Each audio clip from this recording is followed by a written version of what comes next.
Chapter 1623. The cat seemed to have noticed the vibration of the phone and meowed. Hoshino, on the other hand, looked at the content of the message and raised his brows. He could still see the green bamboo in the message and the gentleness of a bandit. He knew very well what Chinamo was thinking. However, he really didn't expect Z to get married one day. Those dusty emails in the online world were probably to confirm that she was still there. Now she was finally not alone. Hoshino couldn't describe the feeling in his heart. He was happy and empty at the same time. After all, she was his young lord. He raised his hand and took a sip of coffee. Just as he was about to reply, a hand suddenly reached out and took the phone from his hand. It was Yu Cixing. He seemed to have just gotten out of bed. His long hair was tied loosely behind him.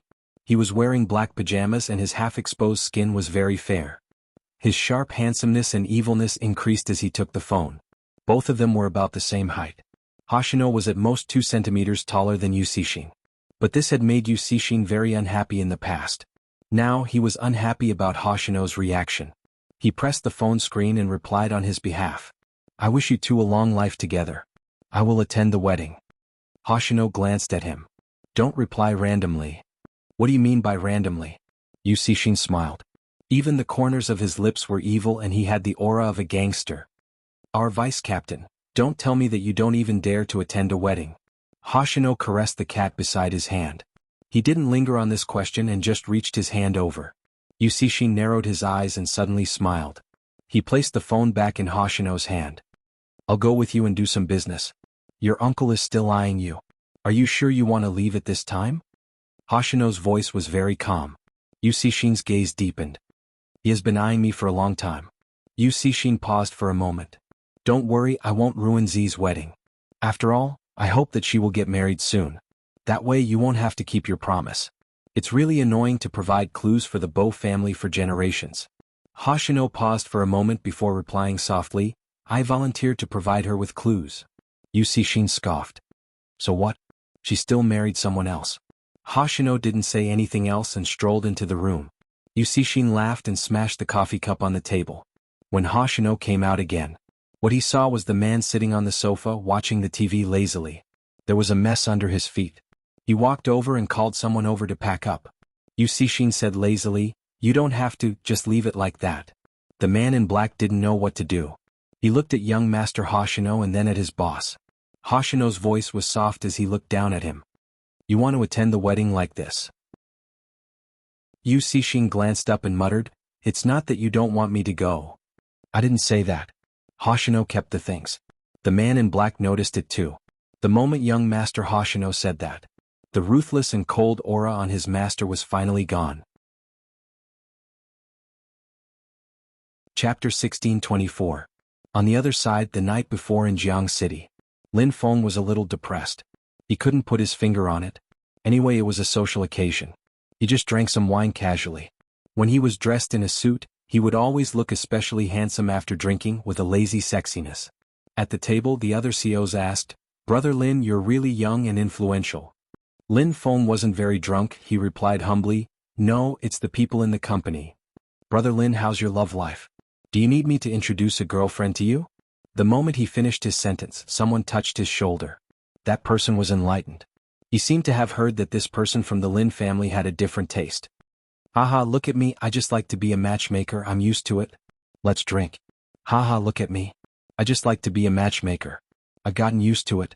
But honestly speaking, at such an occasion, there would definitely be people coming in to accompany them. But to be honest, in this kind of occasion, there would definitely be people coming in to drink with them.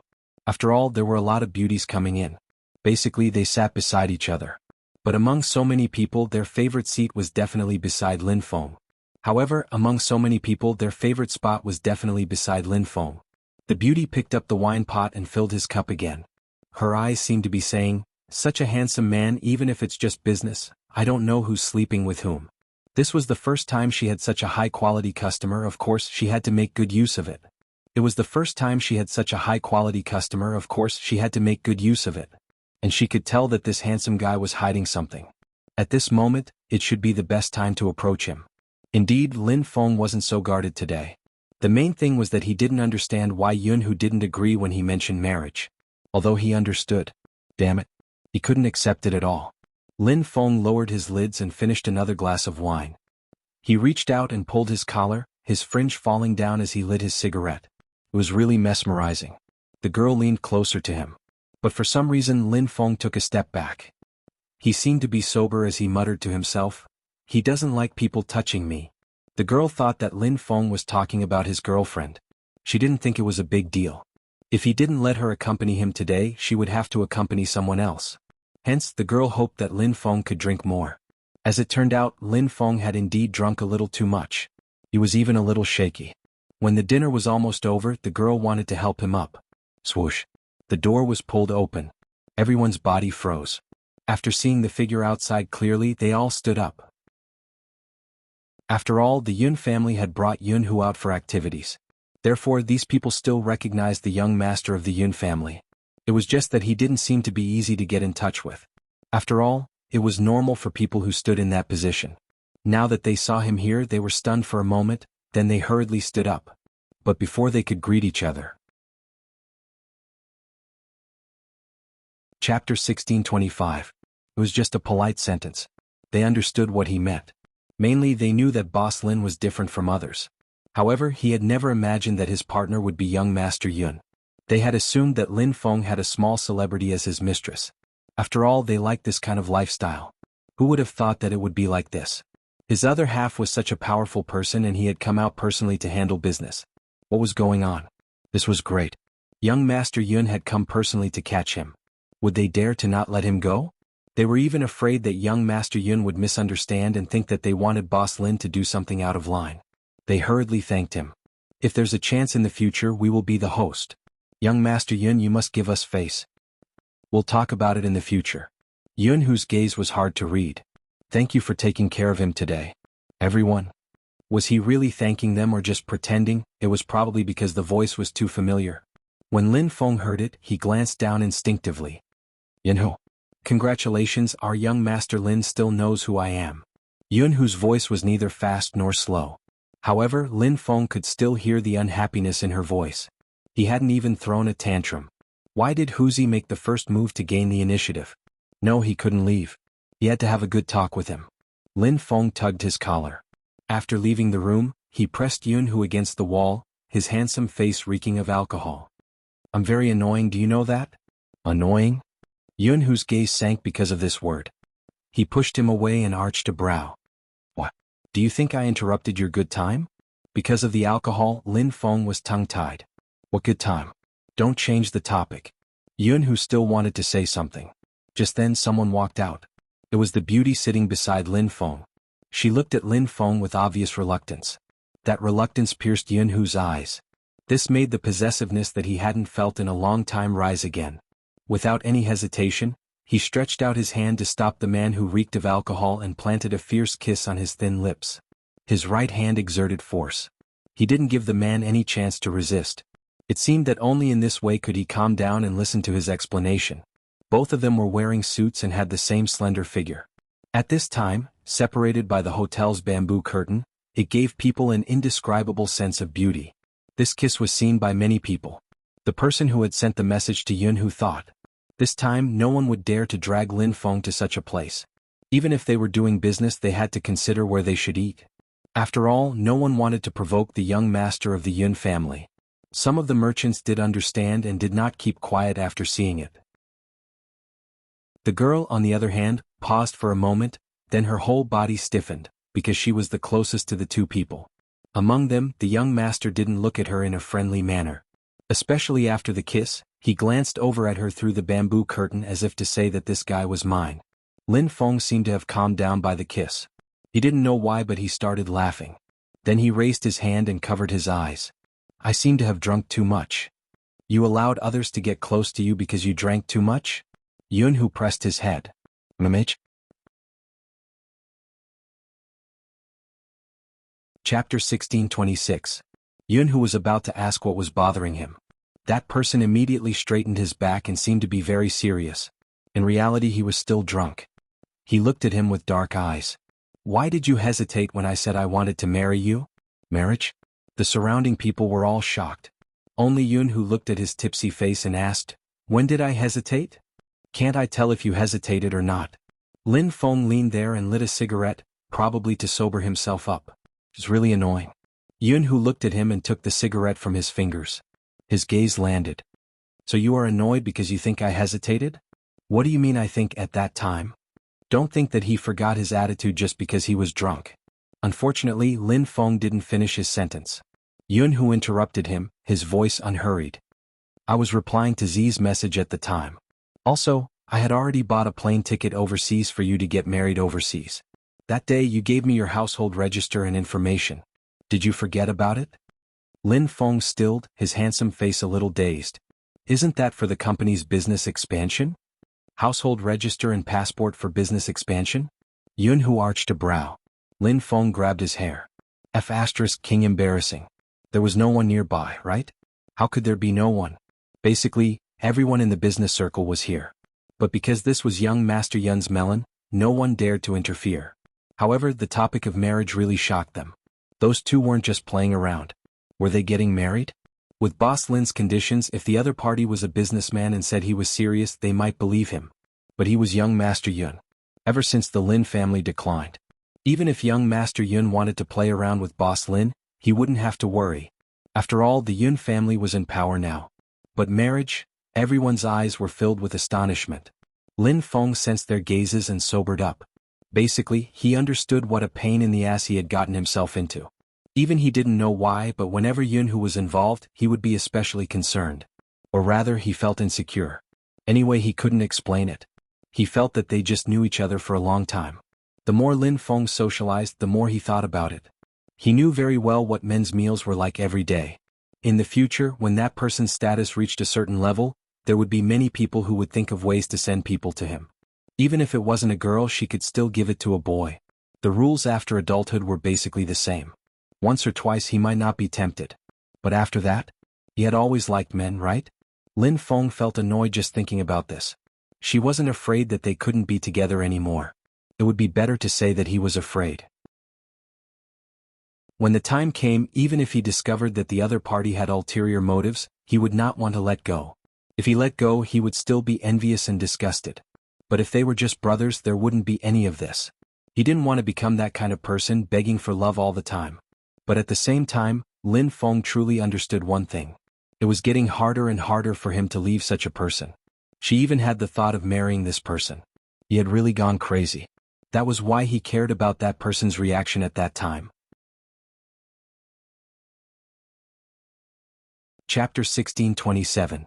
I'm asking you a question. Do you need a household register and passport to expand your business? Jianghu repeated his words. Lin Feng coughed lightly. When he came back to his senses, he stuttered, Did you just say you're going overseas to get married? Jianghu glanced over. Lin Feng tugged his collar again, not looking at him. Are we really getting married? Are you shy, almighty Lin Feng? In the past, whenever Jianghu teased Lin Feng, he would use the word almighty when they were playing games. Lin Feng glanced up. When have I ever been shy? I was just surprised. You should have told me in advance that you're getting married in such a hurry. I could have gotten my secretary to prepare a set of clothes or something, and I've already prepared everything for you. Jianghu smiled faintly. You just need to tell the priest that you are willing when he asks you. Lin Feng's face was burning. Jianghu asked again, Are you sober? I woke up a long time ago. You came in so suddenly. Those who don't know might think someone owes you money. Lin Feng had been rather handsome during the meal, but the moment he was in front of Jianghu, he naturally became talkative. Jianghu smiled leisurely, reaching out to grab his wrist, his voice calm. Since you're sober, let's talk about how you almost cheated on me just now. Cheated? CK. That was a huge accusation. When did he cheat? He just drank a little too much. Lin Feng opened his mouth, wanting to say something. But when Jianghu passed by the beauty standing there, he paused slightly. Do you need to bid farewell to your lover? Lin Feng didn't need to say anything. Had he really been caught in the act? He hadn't done anything. However, Lin Feng also knew that someone seemed to be very close to him just now. Before he left, Jianghu had said that he could socialize but not let anyone touch him. That terrifying possessiveness. Why hadn't he noticed it in the past? After Jianghu brought him away, the businessmen inside walked out. Only then did the merchants who were standing inside walk out. Apart from feeling incredulous, they couldn't believe it. Then, another figure walked over with a beautiful woman in his arms. His smile was charming. Everyone can see it now. Young Master Yun doesn't seem to like his wife coming to this kind of place. It's a social event after all. Go to more formal places in the future. Everyone. As young Master Li who talks business here every day, is it appropriate for you to say this? After returning to the car, Yun Hu tossed the jacket in his hand to the side. It was Lin Feng's jacket. He was so drunk that he didn't even know to wear his suit jacket. That was what Yun Hu was most concerned about. Of course, he was also touched by someone else. Yun Hu was afraid of one thing. Because this person had always liked girls. It wasn't easy for him to accept him to start in this way.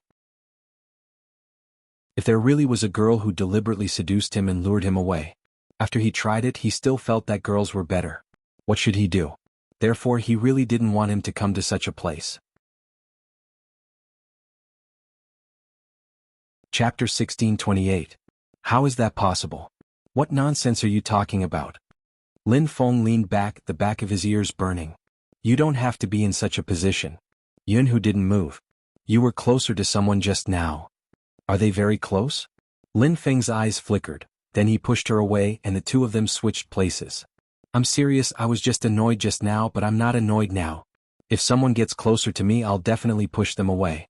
Besides, I've already done that with you, so why would I still be interested in women? What before? They were both pressed against the car, but Yun Hu's aura had changed, he was much more relaxed. Lin Feng replied, That a good time. Yun Hu arched a brow. Can I understand that no matter what happens in the future, you won't touch anyone else? That's for sure. Lin Feng glanced at him, frowning. Are you really worried that I'll be interested in someone else? Mitch. The unexpected answer made Lin Feng pause for a moment. Yun Hu pressed the back of his head, his thin lips landing on the corner of his mouth. He bit down heavily, his voice even lowering. You don't seem to have realized how many rotten peach blossoms there are around you. Regardless of whether it's a man or a woman, they always challenge my bottom line. There's still a love letter from your first love in the drawer. Lin Feng opened his mouth. I forgot to throw it away. Didn't you snatch my first love away? Besides, I didn't even fall in love with her and you guys got together. It's a little unfair. Indeed, logically speaking, I shouldn't be like this. I've always felt that people who struggle with their past aren't generous, but when it's you, I can't be generous at all. Yun Hu looked at him. I don't like to open your drawer and see things related to the girl who has a crush on you. Lin Feng was slightly surprised because of Yun Hu's serious expression. He had never expected Yun Hu to feel uneasy. He had always thought that he was the only one who felt uneasy. But now, it seemed like if he really liked someone, would there be times when he would worry about his gains and losses? I'll throw it away. At this point, Lin Feng changed the topic. Shouldn't you remind Li Yu not to always send people to your side? Do you really think I'm dead? Yun Hu paused and suddenly laughed. He wouldn't dare. He gave it to me in the past. Lin Feng narrowed his eyes. He had an expression that said, Don't think that I don't know. It was very handsome. Yun Hu replied slowly, That was a long time ago. When you didn't agree to it, he gave it to me once and I smashed his shop. Lin Feng. Indeed, he had nothing to say. Compare my attitude to the person who came knocking on my door and look at you. Yun Hu straightened his back and tidied his collar. Don't you feel ashamed? Lin Feng felt that this direction wasn't quite right. When she came back to her senses, she was kissed again. It's so unsafe. Hurry up and follow me overseas to get a stamp. This was Yun Hu's last sentence as his breath faded. Overseas, Fifth Avenue. William, an international friend, had always thought that being the best man was challenging enough.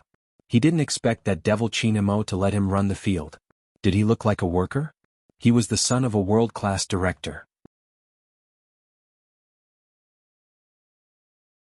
Chapter 16:29. It was useless to say okay. He still had to find him. At this time he had to show off his wealth in front of the Eastern Devil. Hence, William invited a lot of people out that day. Basically, there were people from all professions just to show off in front of Chinamo. One of them felt bored. Is there anything? If there's nothing, I'll go back first. You'll be playing games when you go back. What's so good about facing the computer? William lowered his voice. Just you wait. That devil will be here soon. That person was indeed interested in playing games, but he wasn't interested in Asians at all. William's description of him was a little too exaggerated. How could Asians be so powerful? In the game they were often abused by him. Not to mention in real life. He had already invested a lot of money in the gaming club under the company. He was preparing to enter some competitions. Of course, he didn't have time to waste here. Come and find me when Asians are as tall as me. That person stood up and was about to leave. The door was pushed open. It was Chinemo. He wasn't wearing a suit, just a simple shirt and trousers, but his noble aura made the person opposite him pause. Sometimes, to see if a person had status, other than the watch, there was another thing that could show it. That was the buttons on his cuffs. But this time, the cufflinks Chinemo wore were given to him by Bojio. In some ways, Bojio had always been more luxurious than Chinemo. It was enough to show the value of the cufflinks. Putting aside the amount of money. Many people wanted to get their hands on it, but it had already been bought by someone else in an auction. Businessmen wanted this as an embellishment. Abbott was one of them. When he caught sight of Chinmo's right sleeve, his gaze shifted and he glanced over slowly. William, on the other hand, was panicking. What should he do? The devil must have heard what he said. Based on the devil's personality, he would definitely seek revenge for this matter. He hadn't forgotten the devil's background. Obviously, Abbott didn't realize what was wrong with him. He was still very polite in front of others. He smiled lightly. Are you the Asian friend William knows? Chinemo lifted his lids casually, replying indifferently, MMH. This allowed Abbott to quickly define him. On the surface he seemed to have a strong aura, but in fact he was like most of the Easterners he knew. He was not good with words and did not know how to communicate with others. Previously, several universities had rejected many Asians because of this incident. He admitted that the Easterners were very strong in terms of specialization, but in other aspects they were very average. To prevent William from deifying this person in front of him in the future, he might as well break it now. Moreover, he was very interested in the cufflinks on the man's sleeves. Speaking of which, it was strange that this cufflink had fallen into the hands of an Asian. Abbott's golden eyes smiled with some arrogance. I heard that you want William to help you find a wedding venue? Help. Chinemo pondered the word. The back of William's neck stiffened. All right, he had received money before. Abbott continued, some venues can only be visited by locals, but you can find them with William's connections, but it's not free, sir. Chinemo arched a brow. Chapter 1630. William wanted to ask if he could keep his mouth shut. Chinemo had already opened his mouth. What's the compromise? It's not good to ask for payment directly. I've been playing games recently. I heard from William that you've played games before. Let's have a competition. If you win, we'll help you with the venue and other things. After saying that, Abbott smiled. If you lose, I'll take this cufflink on your sleeve as the reward. How about it? Chinemo glanced at his cufflink, still noble. Although I've already paid you, I don't like it when others have designs on my things. What game? Hero, how about it? Abbott hadn't expected him to have already paid him, but since the other party had agreed, it would be good to proceed according to the script he had written. Chinemo raised his brows slowly. Hero? That's right, Hero. You should know how to play it. After all, it's such a popular game. Abbott didn't hear the hidden meaning behind Chinmo's words. Chinemo tugged at his collar, his emotions calm. I know how to play. There's no computer here and the server is more complicated than the mobile game. Let's play the mobile game faster. Abbott took out his phone. Chinemo had already uninstalled the game when he arrived. He glanced up at William. Give me a phone with a game.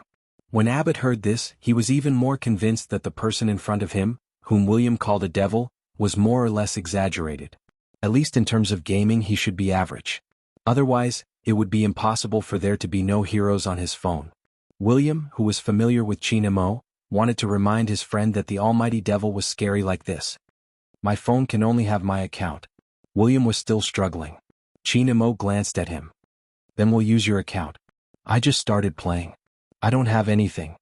To be honest, William was really bad at games and he didn't have much time to play games.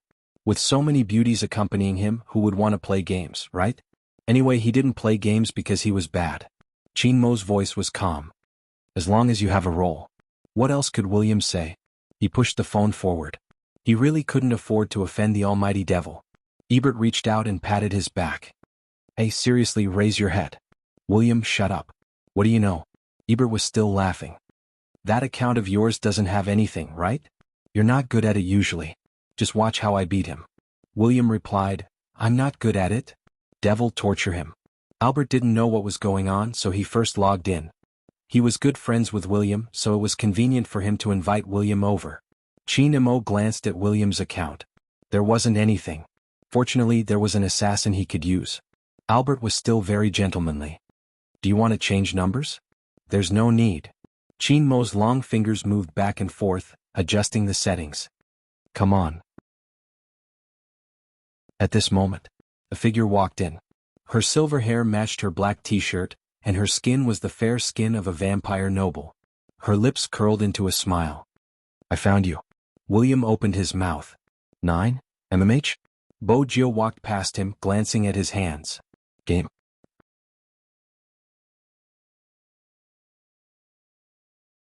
Chapter 1631. Competing with Brother Mo in gaming? Bo-Jio arched a brow when she heard the news, a devilish smile on her face. This laugh really brought out the shadows of William's childhood. Every time Jio acted like this, someone was going to be in trouble. Albert didn't understand what was going on. Just then, the silver-haired pretty youngster walked towards him and patted his shoulder. Excuse him? Albert was confused. What did she mean? Brother, I'm impressed. Bo-Jio smiled faintly, turning towards the people on the other side. Isn't your friend good at gaming? The people on William's side laughed. Of course, Albert is half a professional gamer. Bo-Jio's eyes lit up. Do you want to bet on who will win? Are you sure? I'll bet on Albert. MMH, I'm sure. It was time to earn some extra money. If Bo-Jio had a silver-white tail behind her, it would definitely be wagging. Her thoughts were clear in his eyes. He didn't stop her. Daily entertainment could make her more innocent. After all, her rebellious period was rather long. Albert said, My friend, you should bet less. I'm afraid you'll lose too much. Bo-Jio smiled faintly. The person on the other side introduced, Albert is really knowledgeable about gaming and has been investing in it recently.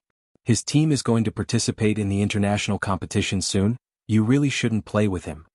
Bo-Jio replied nonchalantly, Let's play first, we'll talk after. She was in a hurry to collect the money. William shifted over. Can you really play? Aha. Bo-Jio asked, How rich is he? William took a moment. He's very rich, he wants the devil's button. It would have been fine if he hadn't mentioned the button, but the moment William did, Bo-Jio glanced over and said slowly, Then I'll bet more money. William thought. You look like you're trying to bankrupt the other party. Ebert didn't seem bothered, his fingers moving slightly as he said to Qin Mo, Why don't I give you a minute and let you get your equipment first? After all, it's gambling now and your friend seems to have high hopes for you. Lover? Qin Mo replied with 2 words. Abbott didn't understand. Ha. That's my lover, Qin Mo replied calmly. Ebert paused for a moment. Didn't they say that Asians were more reserved? Where were they reserved? Hey Albert, you can't just be in a daze. A voice came from the side. We all bet on you. Albert confidently chose the character he was best at. Coming right up. Winning was a piece of cake for him. The other side had chosen a squishy assassin. Against a support tank like him, they would definitely lose. Friend, you really don't understand this game at all. It's not the assassin style anymore. If it's a 1v1, it still depends on the tank. Albert slid his fingers. But don't worry. Since you're William's friend, I'll go easy on you. As Albert spoke, he controlled his character to rush out. There are no big screens here. The men crowded around Albert, watching. Bo-Jio took out a small notebook. Qin Mo multitasked, glancing up at her. What are you doing?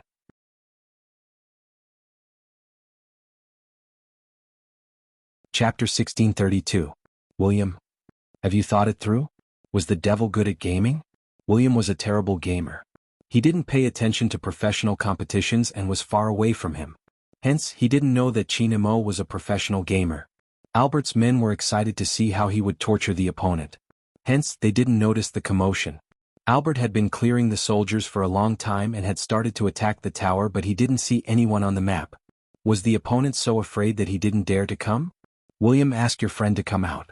If he doesn't come out, how are we going to fight? The person on the other side laughed. Before he could finish his sentence, Albert suddenly paused beside them.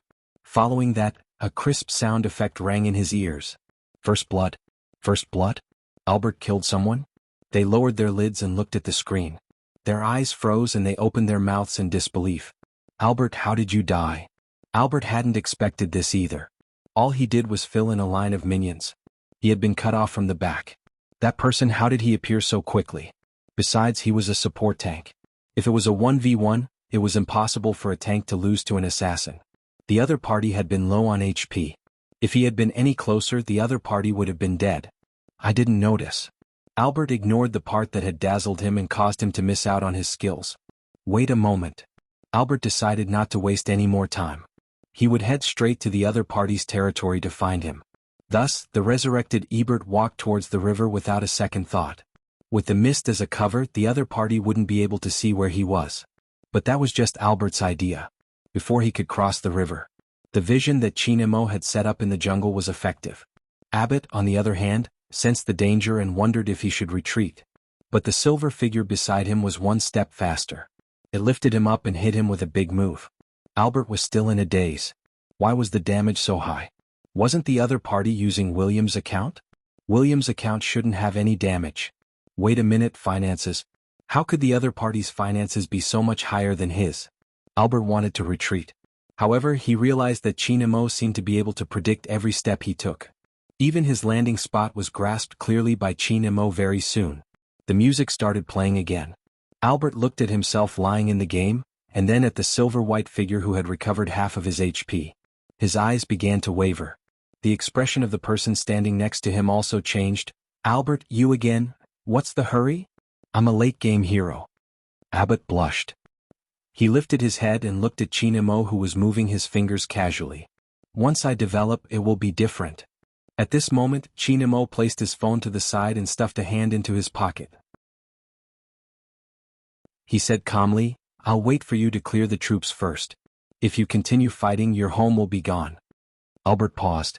This time he realized that the last defense tower on his path was gone.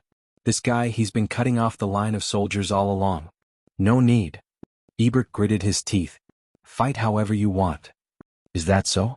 Chinemo arched a brow, reaching for his phone again.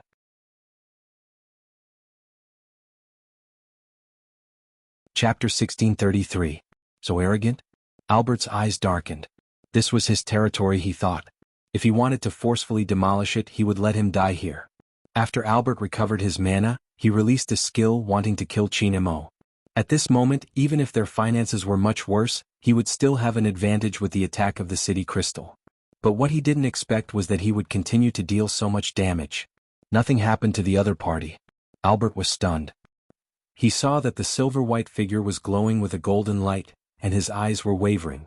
It was a golden body. When did this guy change his equipment? Albert was speechless. Without any skills, he was thrown into the air. That person's movements dazzled him. He wasn't able to react at all. Albert's hands were numb. He watched helplessly as that person tortured him to death in the spring. Was this guy a monster? His hand speed and movements made Albert feel as though he was being strangled. Chinemo just stood there as though he was saying, if I can fight as I want, you don't have to fight anymore. Albert's face turned ashen. But deep down it was still there. After the city was destroyed, his face burned. Under his friend's disbelieving gaze, he said in a low voice, I lost. I will try my best for the venue. With that, he wanted to leave with his people. Bojio turned, her evil smile didn't diminish. Sirs, please give me the bet first. They didn't have so much cash on them. The person flipped the laptop in his hands. His lips were still curved. You can transfer money online. Everyone. Why did he even think of this? William, where exactly did you get to know these two Asians? As for why William called the elegant man the Great Devil, they had basically seen it for themselves. He looked nonchalant, but when he fought, it sent chills down their spines. He was willing to lose the bet, but the amount was a little big. Albert still wanted to say something. But before he could speak, someone laughed beside his ear. I heard that you're very interested in the button I gave to my fiancée.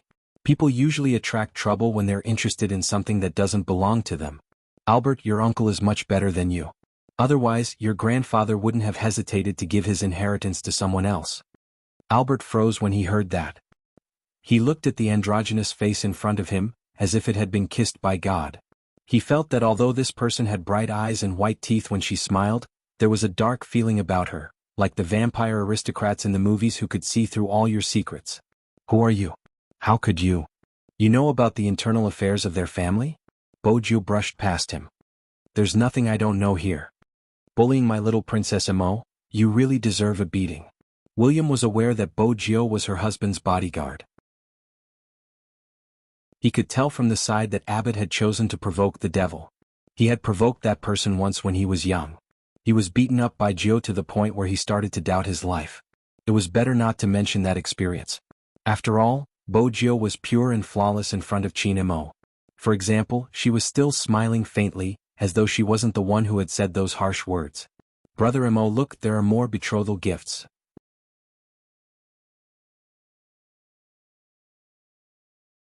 Chapter 1634. 11:30 p.m. Jianghu City International Airport. Ever since Lin Feng and Jianghu retired, the members of the Supreme Alliance had never been so united. This time everyone was here. Even Wuxia, who went out to relax, was dressed in a suit. These people were used to wearing their uniforms. After changing into suits, they always wanted to pull their collars. The youngest among them was Mo Bei. She was carrying a school bag and wearing a cap. Her small face was expressionless. No matter how Coco teased her, her emotions didn't change. Coco was helpless. Little Bei doesn't have any reaction. Who said she didn't have any reaction? Feng Yi was the leader. He smiled. Haven't we been studying how to send the flowers? Coco didn't listen and went to tease her again. At this moment, Mo Bei looked down. Because she was short, she looked really small. But her aura had gradually grown. Don't disturb me, I'm looking at the process. Coco laughed and turned to pull Feng Shang. Look, Little Bei is angry, she is angry. Feng Shang didn't want to know this guy. The Supreme Alliance seemed to be the same as before. When they were together, there was never an awkward silence. Even if Lin Feng was dressed like a dog now, he would still be together with them. There were times when Feng Yi looked at these people and would often think, could they play another match? Just one match would be enough. Later on he didn't think so. It was because Lin Feng and Jianghu had retired. He thought of many ways in which he would send them away one day. The only thing he didn't think of was because of some people's questioning. It was good now. It was all for the team to digest. In the future they would be able to meet often. Young Master Qin probably meant to hide it completely. Indeed, it was good to live a life without being disturbed in the future. Marriage? Such a thing. Feng Yi had never thought about it. They were all destined to be alone. But fortunately, the Supreme Alliance still had Little Guy. Feng Yi liked to call him Obey Little Guy. It was like this throughout the journey. There wasn't a moment of boredom. Until after they alighted from the plane. Lin Feng asked him, what does a groom usually do? The top manager, Fox Feng, paused. I'm not married, thank you. Coco didn't stand on ceremony. Jianghu should be the one thinking about this, you don't have to think about it.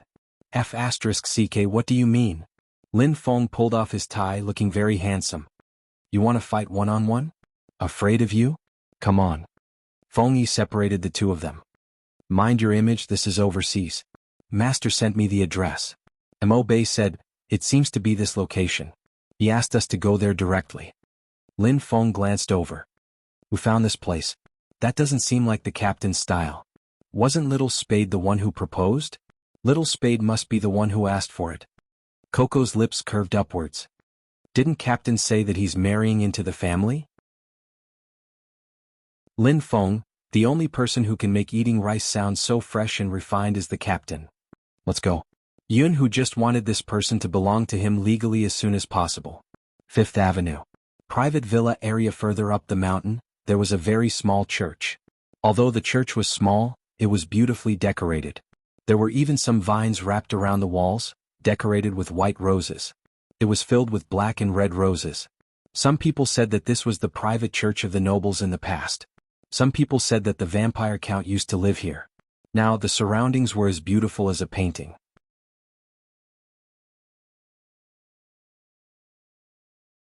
Chapter 1635. But the groom, Qin Mo, raised his eyebrows and said slowly, Are you sure I want to dress like this? Hoshino smiled faintly, as gentle as jade, but he seemed to be watching a good show. Joe's idea. What? You don't like to cosplay as a character in the game? Qin Mo didn't bother about this sentence. Instead, he looked past him and landed his gaze on Yusishin. His voice was calm. Did you bring your family? Hoshino paused for a moment. Qin Mo stood up and looked down at his white shirt. Character in the game? Should he be glad that he didn't hang a gourd on his neck? Yusishin swirled his wine glass. It's good enough that you didn't dress as a girl. Young Master Qin, you should think about it. You are marrying Z. Remember to look after her in the future. If there are any problems, you can solve it internally. Qin Mo glanced sideways and tidied his sleeves. His nobility didn't change at all. You don't feel safe. It seems like there isn't any progress. Before reminding me, find the reason why you are still single. Yu Cixin narrowed his eyes and didn't say anything. So what if he was married? That promise. Yu Cixin shifted his gaze back to Hoshino. His eyes became deeper and deeper. As one of the groomsmen, William was in charge of receiving them. He was controlling the scene outside. Behind him was a crazy Russian man who had been chasing him recently. That's right, it was a man. William was going crazy. Was he blind? He was so straight. He even gave him flowers. What the hell? After William chased him away, he hugged a blonde beauty and said melancholically, "The person I liked since young is getting married and I have to be the groomsman." The blonde beauty took it as a joke. Just then a person with long black hair walked over. Looking at her back view, it was truly magnificent. Especially her height, which William liked. An Asian beauty. William's eyes lit up. He flipped his blonde hair and leaned over, thinking that he was handsome. "This is beautiful." He didn't finish the word person. The person in front of him glanced down. There was a sharpness in his eyes. The coldness caused William's back to stiffen. Was this a guy? Why was there such a good-looking guy? Yu Cixin laughed, full of bloodlust. "Try saying the last word, let's see if I will cripple you." "William?" "Wait a minute, the people here are all Jio's friends, right? Jio, where did you get to know so many dangerous people? His gaze could really kill someone." Yu Cixin watched as William trembled. He scoffed and walked into the auditorium. The person who walked out from inside had a black veil draped over her head. She seemed to remind him, "XN, this is Fifth Avenue. What's the meaning of speaking so harshly to my childhood friend?" Yu Cixin glanced up. "Did you receive the gift?" "Information system." The person standing in the light smiled. "Such a grand gesture. Something feels off." Yu Cixin raised his eyebrows. "What can be wrong?" "For example, you want to ask me for her." Bojio walked out, her black veil swaying in the wind, gliding past the side of her face. She stood in front of the pure white church, reminding people of Lilith who lived in hell. She was like a bloodlust, a witch, a devilish beauty.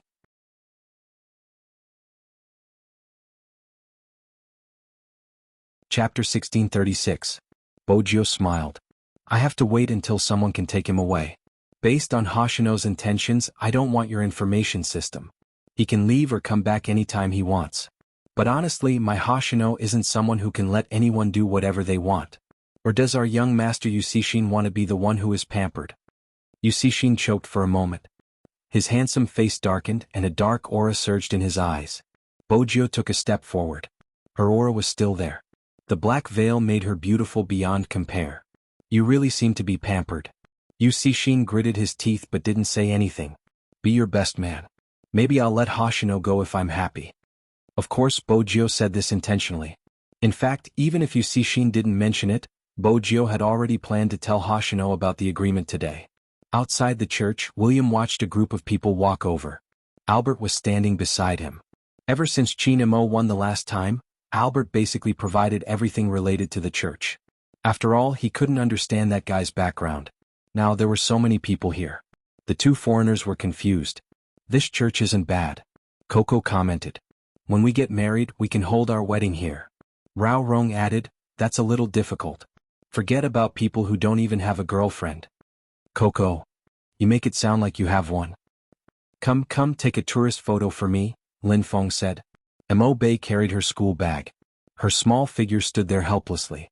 Why did people who came to get married still have the mood to take tourist photos? William, who was standing there, felt even more helpless. After all, these people were dressed like normal people. They should be guests who came to attend the wedding. But tourist photos. What was going on? Were they bullying him because he didn't understand Chinese? William was hesitating if he should go forward to greet them. Feng Yi walked over, exuding the aura of a businessman. "Excuse me, are you Mr. William? We are here to attend the wedding." William nodded. I am. It wasn't easy to find a normal person. He had to cherish it. "What about them?" Feng Yi asked again. He saw that Mo Bei, who was standing next to him, had already raised her head. Her eyes landed on a spot. It was Bojio, dressed in a black veil and holding a dark red rose in her hands. She looked like she was in a manga. The moment she walked out, a black warbler flew up behind her, and large clumps of black feathers fell. On top of her silver hair, there was a black diamond crown, evil and luxurious. At that moment, Only then did people realize that this person was really going to get married. It was just that the wedding dress was different, and the accessories were also different. It was as if it had come to the demon world and met its beautiful master. Master. Imobe walked over. Her small figure had no emotions on her face. She reached out and helped Bojio to lift the gauze. She was carrying a school bag on her back. Bojio smiled. She reached out and caressed Imobe's head. "You're here?" Imobe grunted and stood there obediently. This was the scene Chinemo saw when he came out. He narrowed his deep eyes and heard a sudden F***ck from the other side.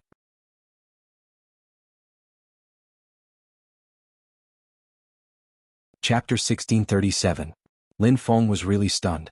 His eyes didn't even move away from her. The others turned towards Chinemo as well. Dressed in a snow-white robe, he stood upright, his wide sleeves fluttering in the wind.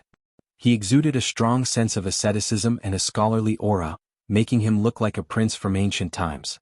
Many good-looking people weren't suited to wear this white robe. But Chinemo seemed to have the aura of a prince. Even though it was a swordsman's robe, it made him look cold. Since he was cosplaying a game character, his hairstyle had been adjusted. His black hair was slightly curled and fell on top of his eyes, giving him an inexplicable air of a ruffian. Even though Panda was a support player, his favorite character was the assassin. His eyes lit up. "It's so similar, Captain. This is the closest cosplay I've ever seen. He looks so handsome even without the wig. If it was posted on the public account, many people would go crazy. Why did Captain think of cosplaying his own character? That wasn't right. It wasn't his idea. It was Little Spade's. It was a great idea." Captain was still frowning slightly. It was obvious how much he was against it. "Don't take it," Chinemo said casually. Ebert didn't understand why. Honestly, when he had first seen him walk out, he had thought he was looking at a character from the game. Asians were really magical. They could change their aura just by changing their clothes. Bojio's eyes curved. She had been wearing a black veil, but now she looked more like a witch waiting for the youngster in white to fall into her trap. Even the mole at the corner of her eyes seemed to be glistening. Her lips curved upwards, looking beautiful and devilish. Chinmo's gaze landed on her, and there was a deep look in her eyes. "Happy?" He walked over, his voice faint. Bojio's smile deepened. "Brother Imo, this suit suits you really well." It made her want to pounce on him. Chinemo arched a brow, not saying a word. He freed one hand and pinched her face, hinting for her to stop causing trouble. "Brother Imo, let's go. Beauty Lin is too eager to get married. We can't waste time like this." "Lin Feng. You're the one I hate marrying, right? F***ck, did I come here to be shot? Let's go." Yunhu walked over and held his hand. His side profile was handsome and he gradually exuded a manly aura. They were both dressed in suits, but there were two of them, one in black and one in white. "Let's go into the church." Inexplicably, Lin Feng's heartbeat quickened by half a beat. His face was full of aggression, but in reality, even his ears were red. "Let's go." A Lamborghini was parked outside the church. It was just that the distance was a little far. No one noticed the commotion here. Only Little Black knew that someone was approaching it. As a wedding car, it had to have some reaction. However, he didn't expect that the voice that slowly sounded out would make the car stop. "I'm not sure what kind of password our Lord Jiao would change, but it's definitely something like a confession."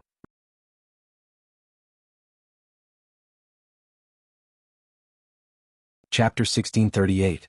Little Blackie's automatic recognition function was about to go haywire. How was that possible? How could that be its owner? There could only be one owner. But the system told it that this person was also its owner? The electronic network wasn't stable. Was it or wasn't it? Because of the man in the priest's robe, the navigation screen in the Lamborghini started to jump. In the church, everything that needed to be prepared had been prepared. The door was opened and light shone in. Crimson roses were scattered all over the floor. Little Imobe changed her clothes and didn't carry her little school bag anymore. She wore a white tang suit and held a bouquet of flowers in her hands. She followed behind Bojio. She was very small, but because of her cold aura she looked very cute. As for Bojio, when the black veil on her rose, the back of the veil dragged on the ground. It meandered but didn't seem heavy at all. Perhaps only someone like Bojio could wear a black British veil dress with such an effect. It was beautiful and full of charm. The tear mole at the corner of her eyes added to the evilness. Regardless of whether it was the Supreme Alliance or William and the others, They all sat on the long bench as the family members. They didn't inform their family about this wedding and the planning of everything. Chinamo handed it over to Grandfather Butler. Grandfather Butler was still wearing a tuxedo. But today there was an additional tray on his white gloves. There were 2 rings on the tray, both inlaid with black diamonds. And at the top of the church, the priest was already standing. He was holding the Bible in his hands. But he gave off a lazy and elegant aura. Of course, at this moment, no one would notice the priest. As for this priest, he was also found by Albert. To him, it couldn't be any more ordinary. It was also far away. He didn't stand at the side. When the priest started to read the oath, many white pigeons flew up. Chinamo looked at Bojio. His eyes were deep, like the vast ocean and the mountains of Kunlun. Under the layers of light, it was because of the long silence that finally started to boil. I do. The black veil matched with the white clothes from ancient times. The beauty created by the collision was even more layered.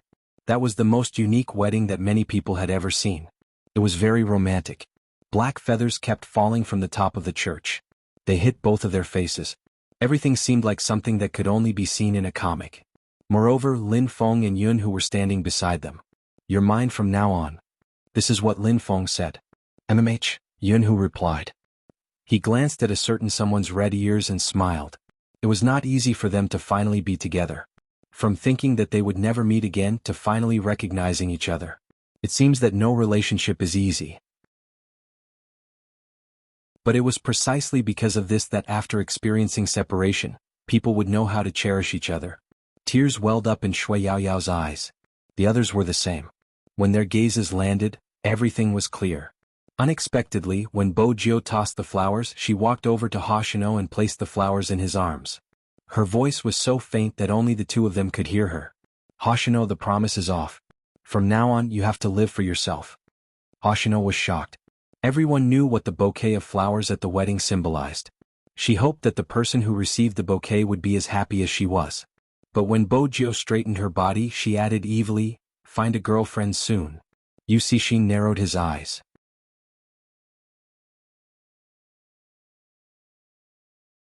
Chapter 1639.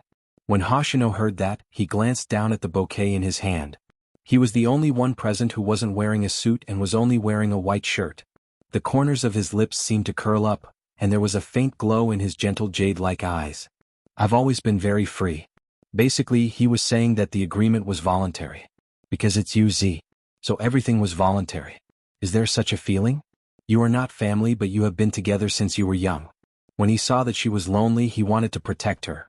Hoshino would probably never forget the scene of that little young lord reaching out to him while he was covered in blood. At that time it was still raining, but because he was holding a hand, it seemed like the whole world wasn't so cold. Seeing her happy, he felt happy in his heart. She was missing. He wanted to find her frantically. Now she was like a witch, but there was light behind her. They were suitable to be relatives, not lovers. Chinamo was the kind of person who could make her eyes light up, make her feel that there was hope, and make her believe in certain things. And he was most suited to do this, to withdraw at the right time. Hoshino freed one hand and leaned forward, hugging Bojo lightly. Okay. The word good made Yu Cixin's expression turn even uglier.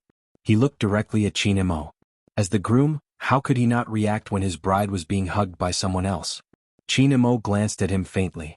His expression was just like the character he played in the game, indifferent and with the aura of a wine immortal. It was as if he was saying, I'm already married, so you should be the one worrying. Yu Cixin narrowed his eyes again.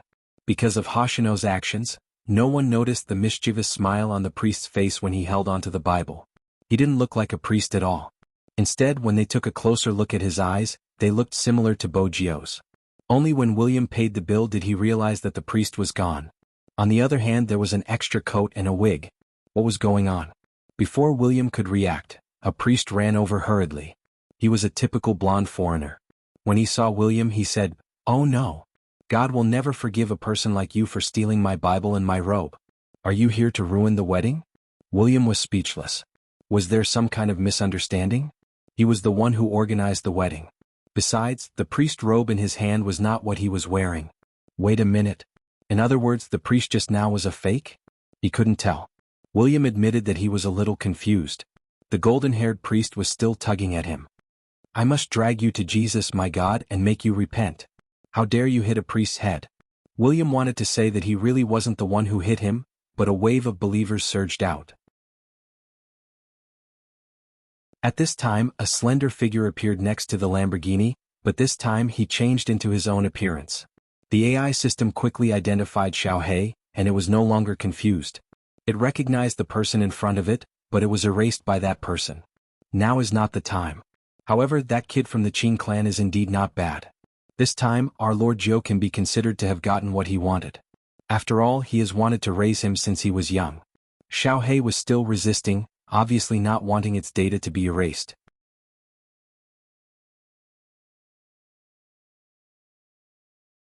Chapter 1640. At the church. William, who was the scapegoat, was being chased around the church. F***ck, was it wrong for him to wear a wig? That was why he shouldn't have attended the wedding of the devil Qin Mo. If it wasn't for Jiu, he wouldn't have come. What the hell is going on? William was almost out of breath from running.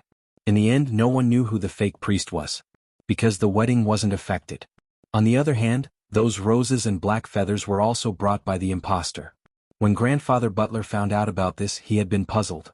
Why wasn't there any data on Little Blackie? Logically speaking, the fake priest would have passed by Little Blackie. Or was Little Blackie not activated? Impossible. But Little Blackie didn't have any reaction. Young Lord was the only one who could make it behave like this. Unless, at the thought of this, Grandpa Butler's usually elegant face changed. Master. Was Master back? Was that possible? The gentlemanly butler didn't tell Bojio. If he told young Lord when he wasn't sure, she would be stuck in the past. This matter had to be investigated. After the wedding, everyone went to the hotel. Only Qin Mo and Bojio stayed in the church. I have something to show you. Qin Mo, who was dressed in an ancient white robe, couldn't resist him. After all, she liked to look at faces. They were both wearing the same diamond ring. Bojio was still wearing the black veil. Logically speaking, it wasn't convenient for her to move. But to Bojio, it wasn't a problem. After all, she was famous for climbing walls. Walking in the black veil was still very handsome. But Qin Mo didn't let her go. Of course, he had to lead his wife. Hence, Bojio was like a little kid, obediently being led by him. Occasionally, when she lifted her brows, the devilish aura of a demoness could be seen. When it came to this point, she was still a little unconvinced. When they were young, she had pounced on the Almighty like it was a game. Now it was a little difficult. The Almighty was too reserved. That wasn't good. But after marriage, she should be able to do whatever she wanted. Qin Mo arched a brow, glancing over. What naughty thoughts are you having again? Bojio smiled mischievously. Brother Mo, we're already married. You can't simply suspect me. From now on, my priority is to get pregnant, not to do bad things. After she was done here today, she would seriously pay a visit to the Black Brothers. He wanted to see if there was anything good he could use on the Almighty. Hearing this, Qin Mo frowned. Sometimes this guy couldn't be too cooperative. He already regretted bringing up the subject of children. How could he forget that when this guy saw a child, he wouldn't have eyes for anyone else? The sky gradually darkened. Nightingale soared, but many black feathers still fell down. This was a scene that could only be seen in the devil realm. Even the vegetation beneath their feet was the color of smoke. Blue flowers floated on the water. Everything was too beautiful to be real. He brought her to the cliff behind the church. On the surface, there was nothing special about it. Wait for the sky to turn dark. Just like that, Qin Mo hugged Bojio and leaned against the tree. His voice was calm, his aura of abstinence making people want to flirt with him. It was a pity that Bojio's thoughts were seen through. Now, both her hands were pressed into the Almighty's embrace, unable to move at all.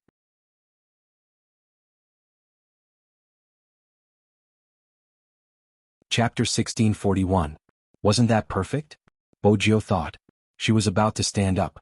Her wrist was pressed down again. Aren't you going to look at the thing I prepared for you? Qin Mo asked casually. What is it? Was it a game? She had played Super Mario before. But she realized that cultured people's confessions were different from others. The only thing she could learn from porn was how to give flowers and cars. The Almighty's was better. But as an overbearing CEO, she didn't have to think too much. One of them was in charge of romance while the other was in charge of throwing money. It was quite suitable. Anyway, he liked whatever she gave him. Qin Mo didn't answer her question, just asking her to wait. The night deepened a little. The entire church was like a palace that had been ignited, flowing with the golden light of the lights.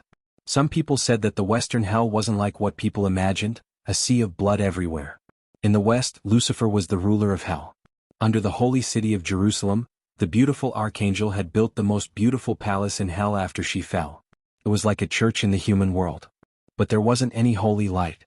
The scene was like a description of the Western hell. The wind was gentle, no sound could be heard except for the occasional black feather or flower petals falling. The surface of the lake was like the legendary other shore, very quiet. The moonlight was cold, a plate full of stars, outlining the entire Milky Way. Bojio stood up, her eyes glowing. Was it this? The Almighty had asked her to wait. Bojio tilted her head, wanting to ask. He leaned over and lit something. It was a Kongming lantern. Mo and Jio were written on it. When a Kongming lantern rose, it was like a command. Hundreds of thousands of Kongming lanterns rose with the wind, filling the entire night sky. It wasn't lit with an open flame. It was more like the wind generated by electricity. He used the most ancient Chinese language to confess. That was probably what Qin Mo wanted to do. He stood there tall, his clothes fluttering. When the wind blew, the corners of his robe fluttered. He held a Kongming lantern in his hand, like an ancient prince dressed in white. The thousands of lights in the church behind him seemed to be unable to resist his deep eyes. All the starlight fell into his eyes. It was a scene that seemed to only appear in comics, but now it was reflected in everyone's eyes. This place didn't look like China. On the business street of Fifth Avenue, people were surprised when they saw the lights in the distance. What's that? So beautiful. Someone explained to his friend, that's a Kongming lantern, something from the east. There are so many of them. Why would they appear there? Should we go and take a look? It's too beautiful. Someone must be making a wish. A large number of Kongming lanterns occupied the entire sky above the church. Almost everyone could see Emojio's name floating above. Those who didn't understand Chinese characters would think that it was some special symbol.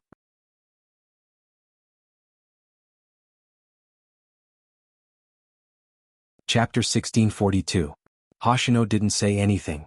He looked at the sky lanterns that were slowly rising outside the car window. His gaze was deep. Yu Cixin smirked. Don't tell me you still can't let her go? She's already married. Hoshino glanced over. If we stop, the police car behind us will be coming. Why would I be afraid of a police car? With Yu Cixin's status, he didn't have to be afraid. Hoshino's voice was as smooth as jade. I'm saying that we should go. You have something on your side. Yu Cixin paused before turning the steering wheel. The corners of his lips that were hidden in the darkness lifted slightly. It was the wedding night. Tonight was the real wedding night. In the greenhouse near the church, in the bathtub, the black muslin fluttered layer by layer with the water waves, wrapping around Qin Mo's white shirt. The starry sky was reflected above his head. Everything was beautiful. His breath rose along with the temperature in the room. Her phone was ringing on the ground. She didn't bother. Bojio only said one sentence. Clothes? He kissed her neck. His breath came over. It was hot and heavy. I'll help you wear it later. The numbness spread from his fingers to her entire body. When the black muslin faded, the feeling from her tailbone became even stronger. Bojio could feel the heat from his body. It was so hot that it seemed to be able to burn all her rationality. He pressed her wrist against the edge of the bathtub. The black muslin was messily piled around her waist. Because of her actions, the bathtub was full. She could see the distinct black and white shirt. It covered Bojio's body. Her jade-like skin was imprinted. Even the corners of her eyes were red. Every part of her body was covered with jade-like water droplets. It made him want to destroy her even more. When a demoness moved, she would always be extremely beautiful. She was alluring everywhere, but she didn't know it. It was a pity that there weren't many people who could get a demoness. That was because most men liked pure white people. Moreover, a demoness would never be manipulated by anyone. She wouldn't show such an expression easily. Unless that person was specific. For example, Bojio and Qin Mo. When she saw Qin Mo, her heart would itch. It wouldn't disappear no matter what. Because in her eyes, when he did such things, very few people can be like him. When his ascetic aura was broken, a fatal sexiness flowed out from his handsome face. He was like a white-robed deity who had fallen into the demon world. His entire body was cold and noble, but his eyes were tainted with something else because of her. How could he not be tempted? Bojio chuckled and pulled them closer. However, he didn't stop at all. This was the only time he didn't listen to her pleas. Enough. Enough. Bojio's breathing was unstable. The water flowed even faster, and the sound of water hitting the floor was extremely clear, echoing in the bathroom. Bojio's eyes started to slacken from the joy. Droplets of water flowed down his black hair and landed on her collarbone, burning her mind into a blank.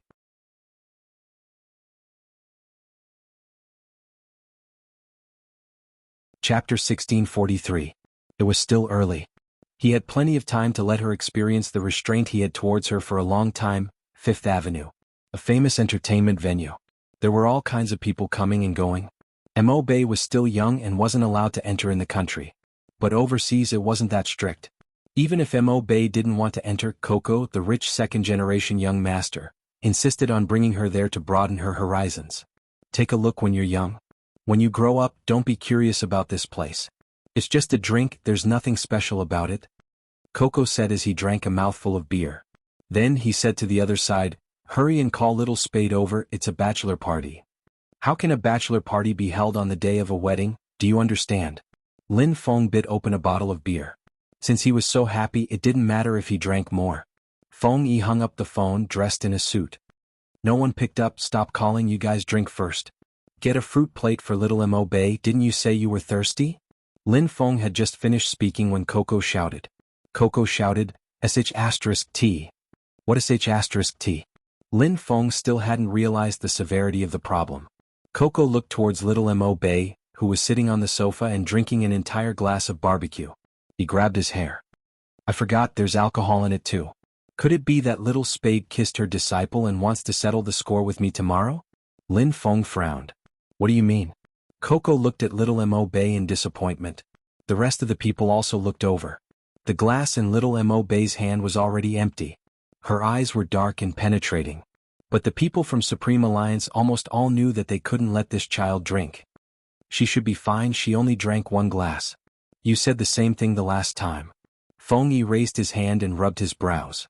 Before he could speak, little Mo Bay stood up with an expressionless face. My favorite thing to do is to play games. That's it. She was drunk. Someone who could get drunk in 3 mouthfuls was really...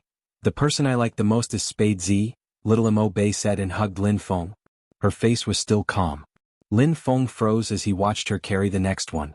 Wait a minute, little Mo Bay, wait a minute, Lin Feng said and turned to Coco. Hurry up and stop her.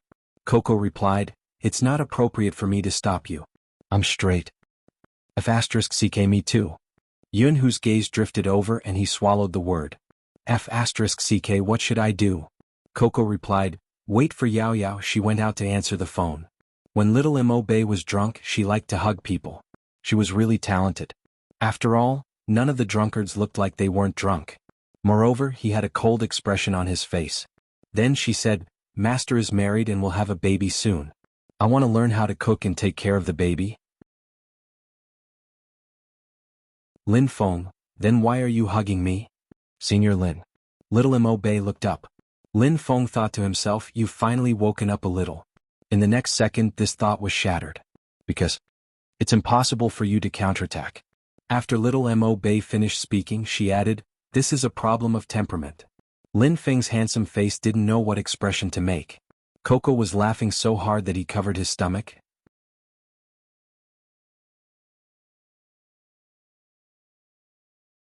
Chapter 1644. No one is allowed to give her alcohol in the future. Lin Feng gritted his teeth. Little Mo Bay was expressionless. Senior Lin, are you angry out of humiliation? Lin Feng only wanted to say, who can take this little poker face away? Hurry up and take him away. Such a scene was very funny. Because it's hard to get together. So when Yao Yao finished the phone call and sat back, she didn't have the intention to take Mo Bay away. She knew it very well. In the future there would be fewer and fewer times like this. We have to learn to face separation. This was probably a form of growth. Another phone call came in. Shui Yao Yao hung up. The person who called her was a girl who liked Jianghu recently. He probably really treated her as Jianghu's sister and kept asking her what Jianghu liked. She rarely went back to the Jiang family anymore. He hadn't contacted anyone recently. It was not because of anything else. But on the team's side, some things had already been taken care of. Almost everyone knew that ever since God Lin and Uncle Lin had retired, they had become extremely competitive. The captain didn't think of continuing. The Asian Cup was also over.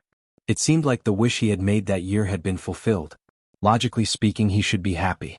However, he still felt that it was a pity. Why did he leave in such a way? She could no longer find any news about Goddess Luo. He would probably live a good life with Almighty Shao. But Shui Yaoyao was someone who had started playing professionally later. In her memory, she could never forget that long-haired figure who stood as the #1 wizard in the entire server. Many girls wanted to be her. Yet he had to watch her retire in such a manner. Shui Yaoyao raised her hand and drank a glass of wine to suppress her emotions. He looked at the expressionless Mo Bei who was hugging the cola. Mo Bei got up, reached out, hugged her and said seriously, "Sister Yaoyao, I'm drunk." Lin Feng finally found a chance to complain. "You still know that you're drunk?" Mo Bei glanced at him. "Beauty Lin. Team Flower Lin, this form of address." Lin Feng froze again. "If I don't settle the score with your master tomorrow, my surname isn't Lin." Mo Bei ignored him and started talking to herself again. "Master told me to train well and win the championship in the future. That way people will always remember Supreme Alliance." Shui Yaoyao's fingers paused, then she smiled. That's right, how could she forget? There was also little Mo Bei. Honestly speaking, the esports industry relied on talent. Some people were not suited to play professionally. And little Mo Bei really lived up to the word genius. But compared to a genius, what was reassuring was that at such a young age he already knew how to take responsibility and persevere. He never slacked off in his training and studies because he was stronger than others. No wonder every time Highness Jiu saw someone he would say, "Our Bei is especially fierce when it comes to hitting people. But she gets shy easily and can't take teasing." A while ago, Zhao Sanpeng had exploded in the chat group because of this matter. "Little Spade, it's fine if you flaunt your love in the past, but now you're telling everyone you meet that you don't have a disciple but I do.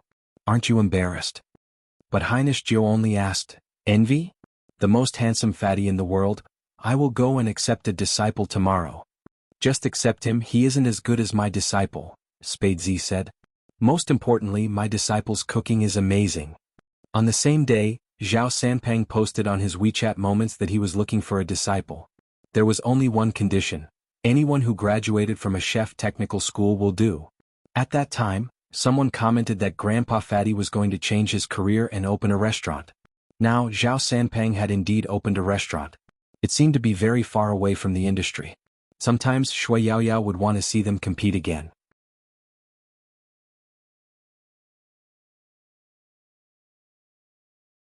Chapter 1645. The next day, Mo Bei, who was pressing her head, had forgotten what she had said.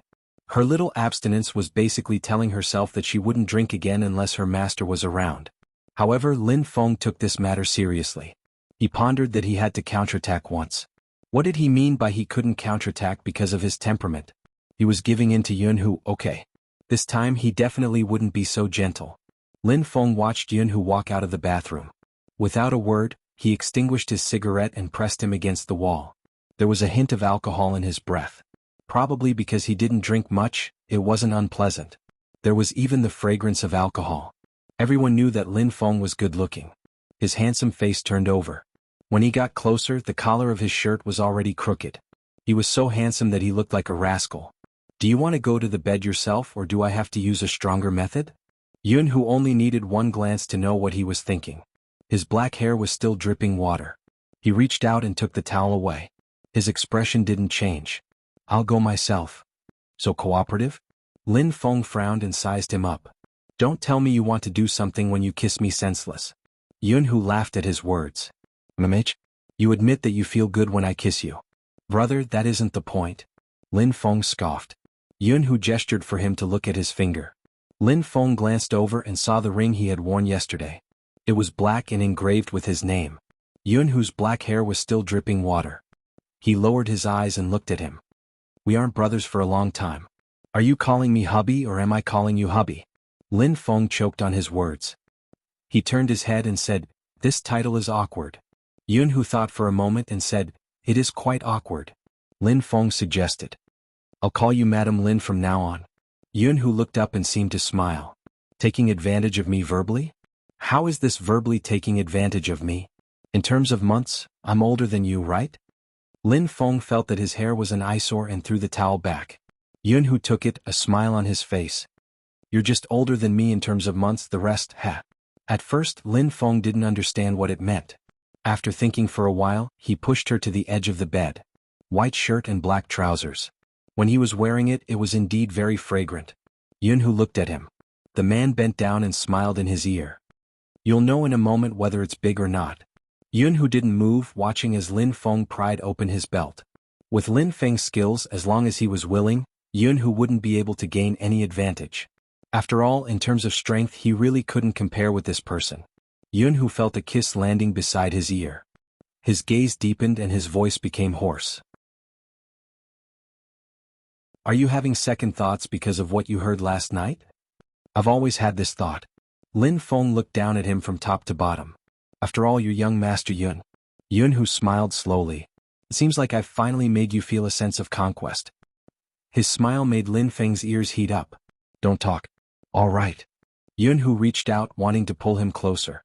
Lin Feng narrowed his eyes. Don't move either. Jianghu's voice was still hoarse. Can't I cooperate with you?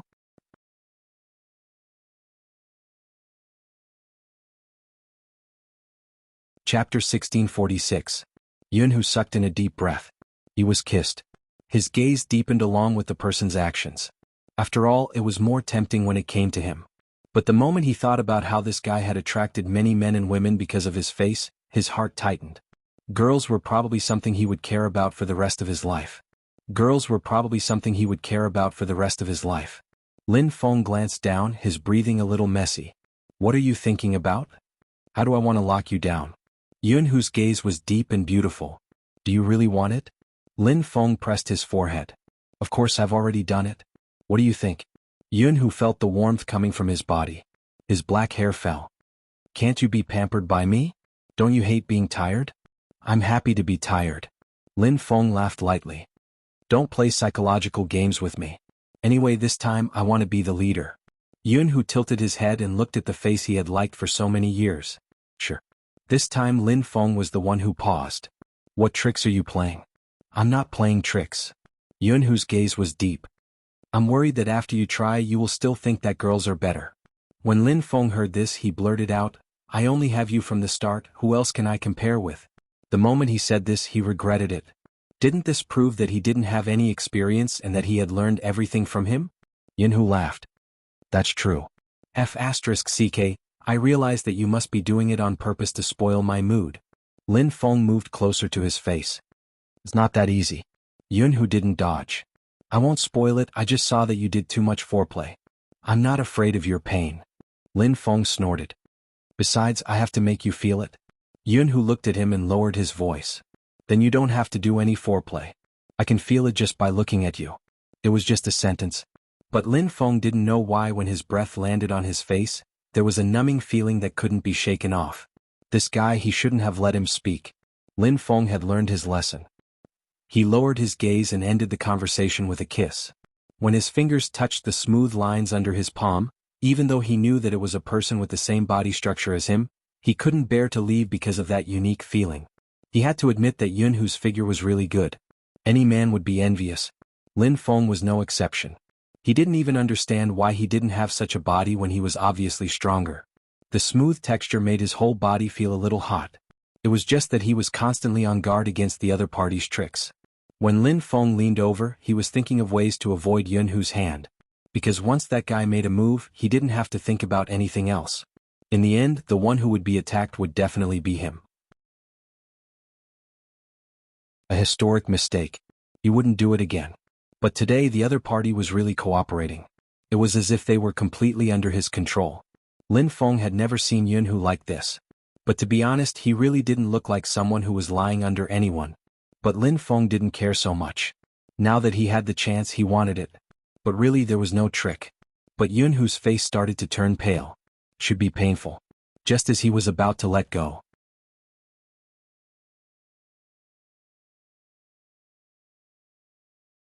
Chapter 1647. Needless to say, Jianghu was really domineering when he said that. This made Lin Feng feel like he was hallucinating. Who exactly was suppressing who? But with Jianghu's cooperation, Lin Feng improved. Lin Feng had also improved and he felt great. Especially the voice beside his ear and the face that was inches away. It was really easy to make people go crazy. But similarly, after going crazy, Lin Feng regretted it. Because he could sense that the other party didn't feel a trace of happiness.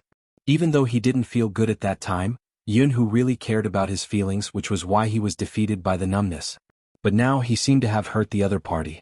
After it was over, Lin Feng saw Jianghu's pale face and panicked. He touched the trousers in his hand and put them on, wanting to make a call. Unexpectedly, his hand was held down by Jianghu.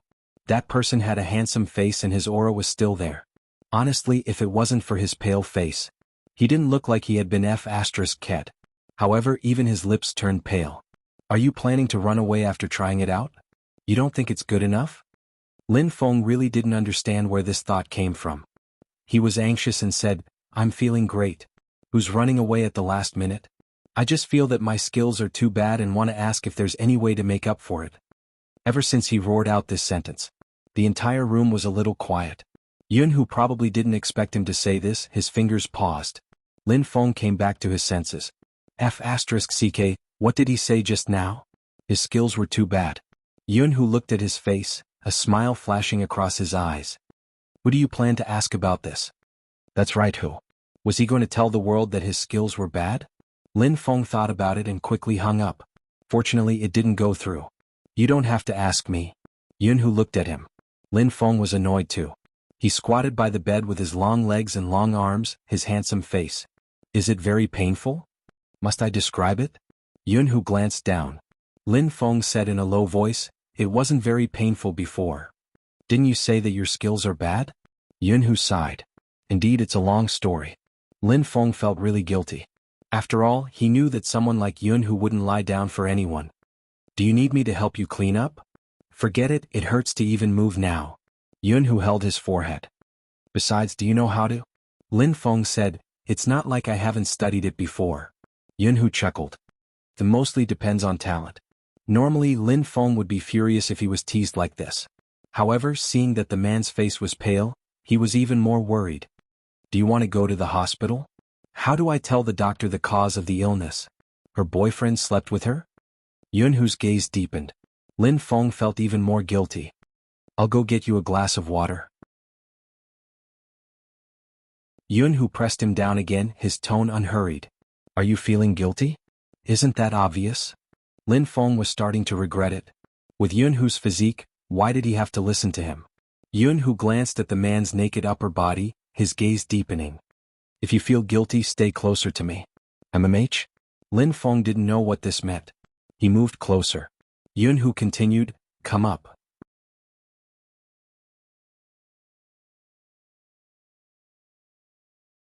Chapter 1648. Sir Waste? Jianghu didn't have that feeling yet. He just felt that this person was as slow as usual in certain aspects. Come up first. The voice was faint. Lin Feng bent his waist and he could still see the attractive curve of his waist. Perhaps it was because of his fair skin that made him want to hold it even more. Let me tell you, I'm quite good at helping. Lin Feng had just come up and hadn't finished his sentence. The pale-faced man who had been lying on the ground suddenly exerted strength in his hands and flipped him over, pressing him against the wall. His breath seemed to flow into the back of his ears. Didn't I say that if you want to practice your techniques, you can ask me directly? Lin Feng sensed what he was going to do and instinctively wanted to reach out. But looking at his pale face, he was afraid that if he used his strength, Jianghu would definitely be in trouble. That was the moment he panicked. Jianghu's kiss landed on the side of his neck. His breath was still hot. When his thin lips pressed against it, Lin Feng couldn't help but tremble. That kiss wasn't rushed, but it was forceful. Every part of his body seemed to be numb. It was as if he was electrified. Needless to say, how would it feel when his entire body was pressed against it? It wasn't easy for Lin Feng to press down on someone. Of course, he didn't want to be pressed back. While he wasn't bewitched, he said unsteadily, didn't we agree that today is the wedding day? Let me do it. Didn't I come just now? Jianghu didn't stop when he spoke, his eyes landing on his face. Besides, don't you want me to stop the pain? This method is the most effective. Lin Feng thought to himself, I don't believe you. The moment he opened his mouth, he was kissed back. It was the same kiss. Even he didn't know why. When Jianghu kissed him, it felt as if his entire nervous system was burning. There was a numb feeling everywhere. His body seemed to be ignited by fire. But Jianghu didn't let him move, the breath hitting his ear getting heavier. This suddenly made Lin Feng understand something. Actually, it didn't matter whether he pressed back or not because he knew clearly how affected this person would be because of him. That expression that didn't seem like his usual self was indescribably sexy. There was restraint and also impudence. But his face was still pale. This made Lin Feng forget about it. After all, it wasn't like he didn't enjoy it when he was down there. While thinking like this, Jianghu barged in. Only then did Lin Feng recover from the numbness. The burning sensation wasn't pleasant. Does it hurt? Jianghu lowered his voice. Before Lin Feng could finish, Jianghu opened his mouth again. This is the moment. You can't stop because it will hurt more if you stop. Lin Feng's breathing was messed up. His black hair fell onto the pillow, and the back of his neck was covered in a thin layer of sweat. Jianghu's gaze deepened. He leaned forward and planted a kiss on the back of his shoulder. His voice was raspy. At this time we have to slowly let the other party get used to it. Then we have to feel when he can truly accept me. Lin Feng could sense every movement he made, but he had never heard him talk about it. It would only make him more. At this moment he did not know what point he had hit. Lin Feng's eyes widened and he grabbed the bedsheets with his left hand.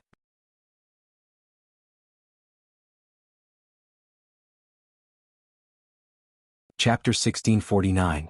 Lin Feng's entire body turned numb, his tailbone trembling. Seems like it. Jianghu lowered his body. He had been controlling his strength but at this moment he didn't seem to care anymore. What else did Jianghu say next? Lin Feng couldn't take it anymore. His mind was so blank that he could only protest. Jianghu lowered his voice. Isn't it great? Me too. An entire day of entanglement. The temperature kept rising. He could hear the sound of breathing. And the flirtatious shaking of the bed. The European-style bed, especially the one in the hotel, wasn't that sturdy. When Lin Feng woke up it was already 2 o'clock in the afternoon. He heard Jianghu talking on the phone. He sat by the bed, one hand buttoning his white shirt. They were both under pressure, but why was he so much more energetic? Was it just his imagination that his face was pale? Sensing that he was awake, Jianghu hung up and glanced over. Are you hungry? Lin Feng's stomach growled. Order the hotel service first, I want to eat mutton. Have some porridge first. Jianghu buttoned the last button and lowered his body, using his forehead to touch Lin Feng's. Lin Feng arched a brow. What are you doing? I was too fierce, I'm afraid you might have an adverse reaction. Jianghu's voice was faint. Lin Feng paused. Am I that weak? Better than me. Jianghu chuckled lightly. I have a slight fever but I took medicine. Lin Feng looked at his lips, which hadn't recovered. It didn't seem serious when you were torturing me. You seem quite strong. Didn't I tell you not to move around? Jianghu's voice was a little hoarse. I wanted to hug you to sleep but who knew you would stir up the fire? Lin Feng didn't care since he had the mindset of a straight man. How are you now? I'll get you some medicine? He was about to get up, his actions suave. Jianghu pressed him down. It's fine, I'll be fine in a while. It's not that hot. Have some porridge with me and we'll meet Little Spade tonight. Did you forget about the call? Lin Feng suddenly thought of something and felt relieved. It was Little Spade's call? Jianghu sat there, his side profile giving off the vibe of an aristocratic young master. Lin Feng put on his trousers. His face was beautiful but his movements were rough and he looked like a rascal. When he lowered his head to pull the zipper he said, I've thought about it. You should serve me in the future. I couldn't tell in the past with that body of yours but now I know. When Jianghu heard this he glanced over, his lips curving into a smile. I'll let you indulge yourself this once. You're thinking too much. If I want to do something to you, it won't be a matter of minutes. Lin Feng was wearing a pair of black trousers. He bent down and patted his face. He didn't use much strength but it was manly. I'm going easy on you. Jianghu glanced up. His aura was still there but he was smiling more than before. I know Almighty Lin Feng is going easy on me. If not, why would I be able to suppress him?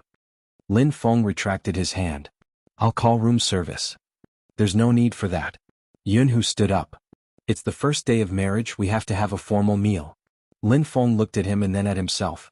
He was covered in marks and he had to choose clothes to wear. Was this guy born in the year of the dog? Getting off the bed and getting off the bed were really two different people.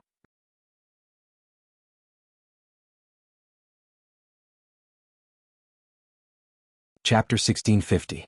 Jianghu had always been someone else's child in his mother's eyes. If it was someone else with his mother's personality, she would definitely give that person a hard time and would not be able to get over it for a while.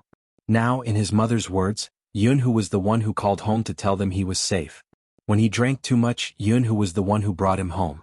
When the washing machine broke, Jianghu was the one who fixed it. His mother's meaning was clear. Jianghu was her biological son. Seriously? Lin Feng felt that appearance and temperament were too deceiving. Jianghu didn't know what he was thinking. After he tidied himself up, he turned and said, "When you were asleep, your phone rang. It should be a call from home, but I didn't receive it. Call mom in a while." I know. Calling her mother was getting smoother. This guy. Lin Feng put on his belt watch. Indeed, after he grew up, his temperament came out. Now he walked out, looking like one of those young headhunters often seen in movies. But he was too good looking. His chiseled face gave off the vibe of a playboy. Such a person was the most likely to attract love. But he didn't know it. Yunhu's gaze deepened. When the person turned his head, he kissed him. Lin Feng was still tidying up his watch. His scalp went numb and his legs went soft. In the end, his breathing was unstable. He leaned his head on Yunhu's shoulder. His face was hot, but he was happy. Life after marriage. It wasn't scary. In the past, he thought about what would happen if they didn't get along well. After all, they were both men. The process from brothers to lovers wasn't simple. Sometimes he would think about what if one of them was tired of it and wanted to give up. Now it seemed unlikely. He glanced at the other girls on the way. He would whisper, "What's the use? I can't kiss you until your legs go soft." Or, "Almighty Lin Feng wants to betray us?" In the past, he didn't think Yunhu would feel uneasy. The more they interacted, the more Lin Feng understood. Uneasiness was relative. Because they cared, they had their own uneasiness. But this person would hold hands with him on the streets, not caring about other people's gazes. Even if it was a business occasion. He would bring him home. He couldn't be too obvious because both of them were mature and understood the rules of society. But as long as it was necessary, he would not deliberately conceal it. Thanks to the appearance of this person. Enough for him to like for many years. It was different from the way she dated Lin Feng and Yunhu. In the villa. Bo Jio was about to leave after her shower. After Qin Mo grabbed her, he took the hairdryer over and let her lie on his long legs.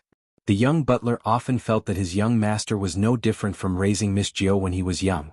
The only difference was that ninth young mistress loved to tease their young master.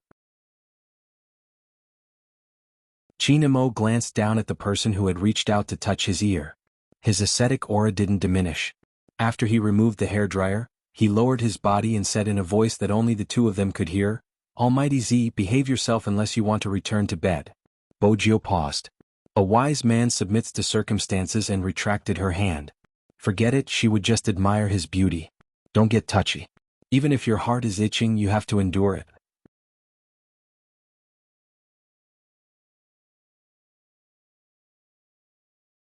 Chapter 1651. Little Bo Jio. MMH? Do you really want children? MMH. 2 years later, it's not good for your health. All right. That was what Bo Jio promised him. But when he received a call from the superintendent on 5th Avenue, he needed his help. Bo Jio stood up and laughed lightly. "You go, I'll bring Beauty Lin and little Mo Bay around." It was true that they were going around. But it was also true that they were going to the Black brothers' place. When the Black brothers saw the familiar Lamborghini, their first reaction was to leave. But that person's driving skills were too good. With a beautiful swing of the tail, he blocked them in the corner. The Black brothers. Seriously, they were unlucky. "Hey brother." The Black brothers. "Who's your brother? Have a chat?"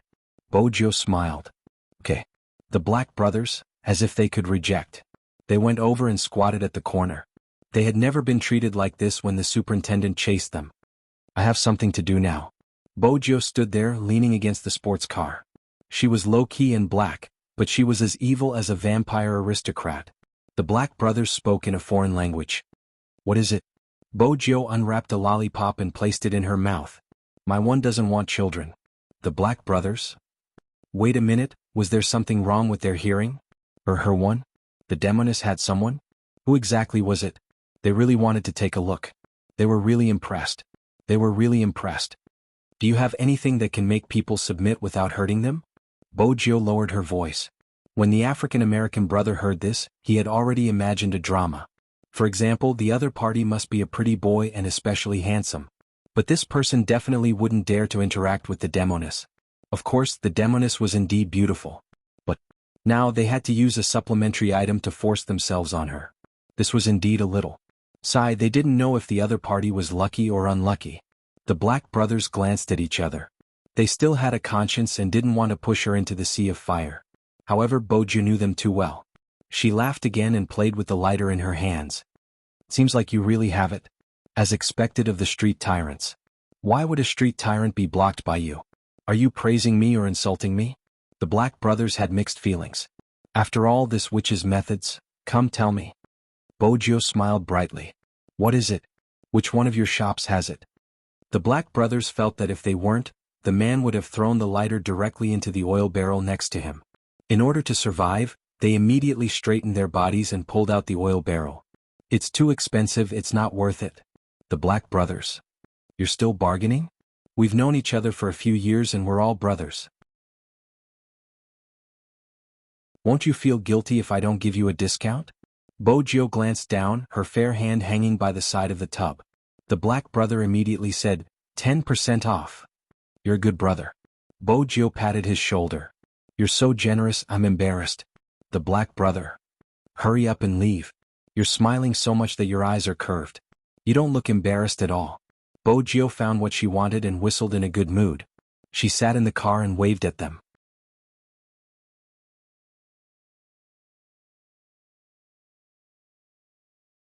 Chapter 1652. The black Lamborghini had just disappeared and they were about to stand up.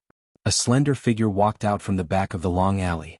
Because of the climate, the weather wasn't very hot at this time. That person was wearing a beige trench coat. His skin was very white and he gave off a cold and abstinent feeling. At the same time, he was very refined and had an indescribable scholarly aura. It wasn't common to see such an Asian person. But this didn't stop them from thinking of the sickly man that Asians often talked about when they saw this person. After all, he was too white. The Black brothers stood up, their hearts filled with anger. This person actually dared to come to their street. Wasn't he looking for trouble? One of them glanced at the person beside him. Then his gaze landed on that person's cufflinks. Although they didn't know what private collection it was. But they could tell that it was very valuable. They had already made up their minds to snatch it later. Even their gazes were very fierce. That figure didn't seem to notice them at all. He walked in front of them and said calmly, "What did you give her just now?" It was Chinemo. After all, there was a person in the family who might do something bad at any time. Of course, he had to follow and watch from time to time. If Bojo hadn't been too immersed in the joy of getting something good, she wouldn't have missed it when she first went out. Of course, it was true that Chinemo went to help the director. It was also true that there was a location in the ring he gave her. It seemed as though he couldn't take it anymore, even if there was a small possibility of losing her. Chinemo decided to make a location for both rings. In other words, if he was missing, she could find him through the ring. If she was missing, he could find her through the ring. This was mutual. However, the Black brothers didn't know who the person in front of them was. They felt that other than being good-looking, how could such a person be a threat? He returned to his usual vicious smile. "Pretty boy, do you know where this place is?" The gray area of Fifth Avenue. No one would care about it. If they weren't from the underworld, not many people would dare to come. This pretty boy was really the type who walked right into a trap. "Hey, don't be so unfriendly." One of them lowered his voice. "Don't be so loud when dealing with an Asian kid. If he faints, how are we going to get the money?" "Ah, that's right." Chinemo listened to the laughter but didn't say a word. The man continued, "Bro, don't say that I'm not helping you. Hand over your cufflinks first. If you want to ask anything else, we can talk about the price." Cufflinks? Chinemo glanced down at his right wrist. The cufflinks weren't big, but they glowed faintly and looked very luxurious. Chinemo exuded a noble aura. She didn't like to wear any accessories. The only thing that exuded an evil aura was the cufflinks. It didn't seem like it belonged to him, but when it came to him, it was a perfect fit. Perhaps only a person like him could bring out the value of the cufflinks. Bojo didn't use the cufflinks because she didn't think she could handle it. Ever since she had seen Chinemo, her mind had been filled with thoughts of the collections that were suppressed in the castle. Everything she wore was used on Chinemo. In her words, dressing up like a god could make her feel good. After all, she was the one who could make him take off his clothes in the end. It was too abstinent and too seductive.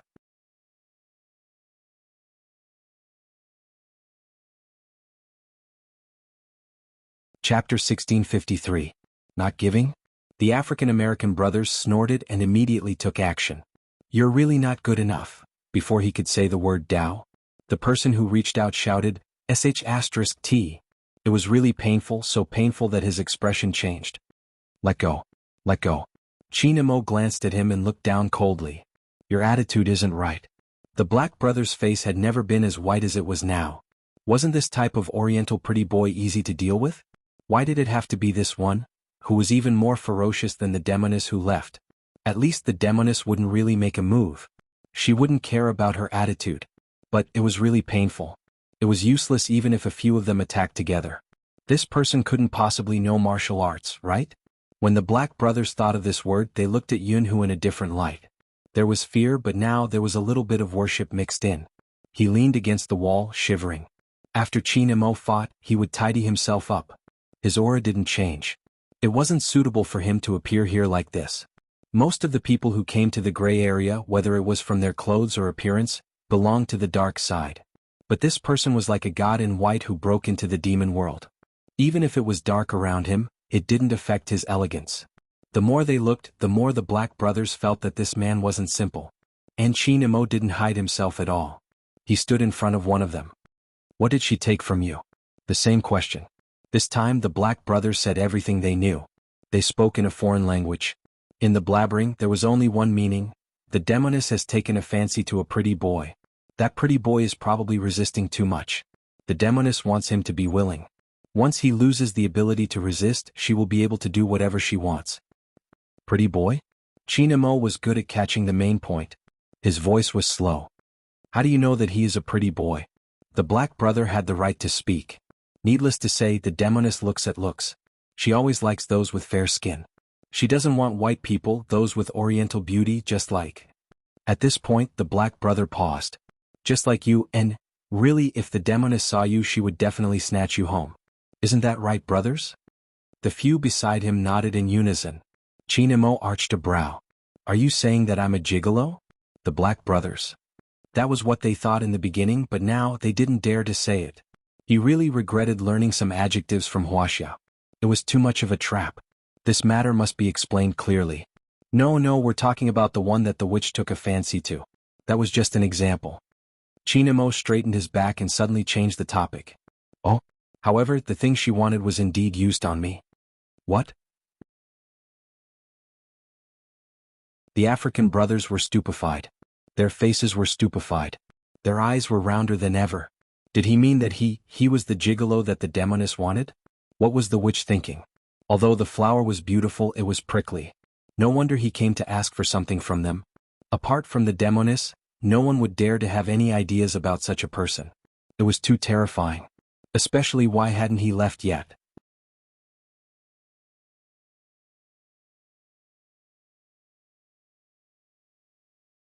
Chapter 1654. Most importantly, even though the demoness was a little evil, they were still on the same path. They could still bargain. Who was this person? What did he do? They had no idea. Where did the demoness find such a person for herself? Did she know that he was like this? Could it be that he was bewitched by the other party's face?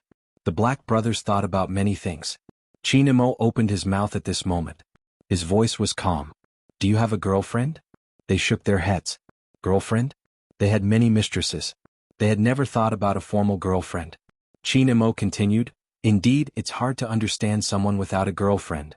I can only say that when she woke up today, she didn't have so many thoughts. After seeing you guys, she got some medicine to use on me. There's an old saying in China, after something happens, think about the bigger picture." The black brothers weren't stupid. Even though this sentence was a little roundabout, they understood it. This person was saying that the demoness was like this because of them? Bro, you must be joking. You saw how we were threatened by the demoness just now. Chinamo didn't think much of it. You guys can discuss how to solve the problem of the source of supply. If she has any messy things on her next time, I will probably look for you guys. In the future, if there's anything else, please remember not to lead her astray. The black brothers widened their eyes. Oh, who led her astray? Raising the demoness like a child? Bro, touch your chest. Have a conscience and tell me who led who astray. They really couldn't compare to the demoness in certain aspects. But at this point they understood. At first they thought that the demoness found a gigolo. Now it seemed like a gigolo. He was simply a demon. Because of this, the others who wanted to make a move before Z got up suffered. They didn't even get a chance to skip a beat. He asked his underling. The underling held his head and said to the boss, "We really can't, especially in Chinatown. The man beside Z is too difficult to deal with." "How can Z have a man?" The boss was indignant. Another underling lowered his voice. "She really has one. He seems to be related to the police superintendent. His men are everywhere. It's not easy to deal with him. Then give some money to the Chinese forces. What's wrong with that? He seems to have more money and is good at using guns. In addition, Z's intuition is too good. We can't take advantage of him at all. Boss, let's stop. It's not bad to be like before. Just don't let us sell people from China and the hackers information. Z doesn't care about anything else. It wasn't easy for him to be free for 3 years, but he had to start following the rules set by others again. The boss would definitely feel uncomfortable. But that person was too strong. He was so strong that the entire Fifth Avenue didn't even dare to violate his bottom line. You can make money, you can even gray, but some cannot be touched. Everyone must abide by. This kind of control came again. However, on second thought, they weren't the ones who would be affected the most. After all, according to Z's style of doing things in the past, she would only imprison those who were beasts in human form. As for them, as long as they didn't provoke the other party, they should be fine. The most important thing now was who exactly was the man Z was keeping. You see, Xin was right. If those two joined hands, it would only be the others who would have a headache, in the afternoon outside the church.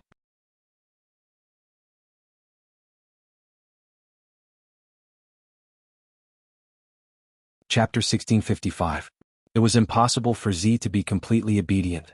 Since young, Bo Jiao had been trying her best to take advantage of little Princess Qin. Now that she had gotten her hands on her, she could take advantage of her openly. How could she give up the chance? When Lin Feng walked over, he saw the devilish smile on her face. He didn't know what bad things she was thinking about. "Little Spade, tell me, what are you thinking about again?" Bo Jiao kept her things and stuffed one hand into her pocket. Her eyes were dark. "You won't understand even if I tell you. Senior, why did you call me yesterday?" Lin Feng remembered the question he wanted to ask last night and changed the topic. "I just made a call. Where's your disciple? Why don't I see little poker face?" Bo Jiao saw through his wavering gaze and her smile deepened. "Don't change the topic with my little Mo Bei. It seems like something happened, Senior." Lin Feng knew Little Spade. If he didn't tell her something, she would be more interested. He arched a brow and said generously, "It's nothing, I just suppressed someone I wanted to." Bo Jiao arched a brow. "Bragging again? What do you mean bragging again? Am I someone like Zhao Sanpeng?" Lin Feng scoffed. "You can ask Yunhu if you don't believe me." Bo Jiao looked at his guilty expression. It was different from his usual guilty expression. It seemed as though it really happened. She arched a brow and smiled. "Almighty Yun is really going easy on you." Lin Feng smirked. "Who's going easy on who? I'm the one going easy on him. You don't know how weak he is. He can't handle me at all." "Oh." Bo Jiao was nonchalant. "It seems like this is the only time." Lin Feng said righteously, "You don't understand. I dote on my wife." Bo Jiao. Whose wife? Naive and sweet. But even so, such a person was willing to lie down for him. That was enough to show their relationship. Hence, in such matters, being naive and sweet wasn't bad at all. When Lin Feng was talking, he liked to place his hand on Bo Jiao's shoulder. After he started his business, he rarely did this. Yunhu watched from the side. He liked a person not because of his appearance but because of him. Regardless of what he had experienced, he was still a youngster at heart. When the group of people walked over, she heard Lin Feng teaching Bo Jiao how to dote on his wife. Little Mo Bei carried her school bag and walked over. There was no expression on her face. "Senior Lin, if Master's wife sees you like this, you will suffer again. Little Mo Bei, you mustn't listen to Captain. Look at Captain, other than Little Spade, who else can touch him? This is fundamentally wrong. Good friends should put their arms around each other's shoulders for the relationship to be good. Didn't your master tell you to smile more and not be so expressionless?" Little Mo Bei didn't know that Lin Feng was the only one who could touch her. "I don't have facial paralysis." Little Mo Bei stood beside Bo Jiao without any expression on her face. Lin Feng couldn't hold it in for a long time. "This isn't facial paralysis? I'm dying of laughter." Little Mo Bei didn't say anything because her master was touching her head. He was watching a group of people fooling around. He felt that this was good enough. Although Senior Lin wasn't a reliable person, but some of his words were still true. If she could make friends in the future, she would try to get closer to people.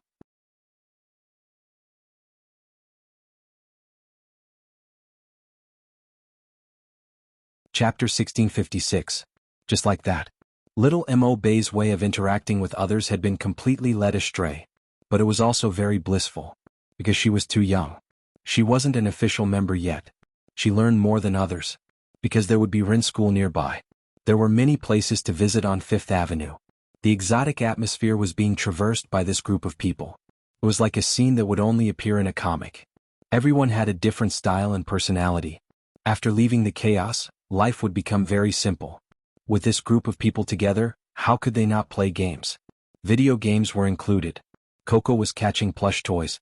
He was really trying his best, but he couldn't catch a single one.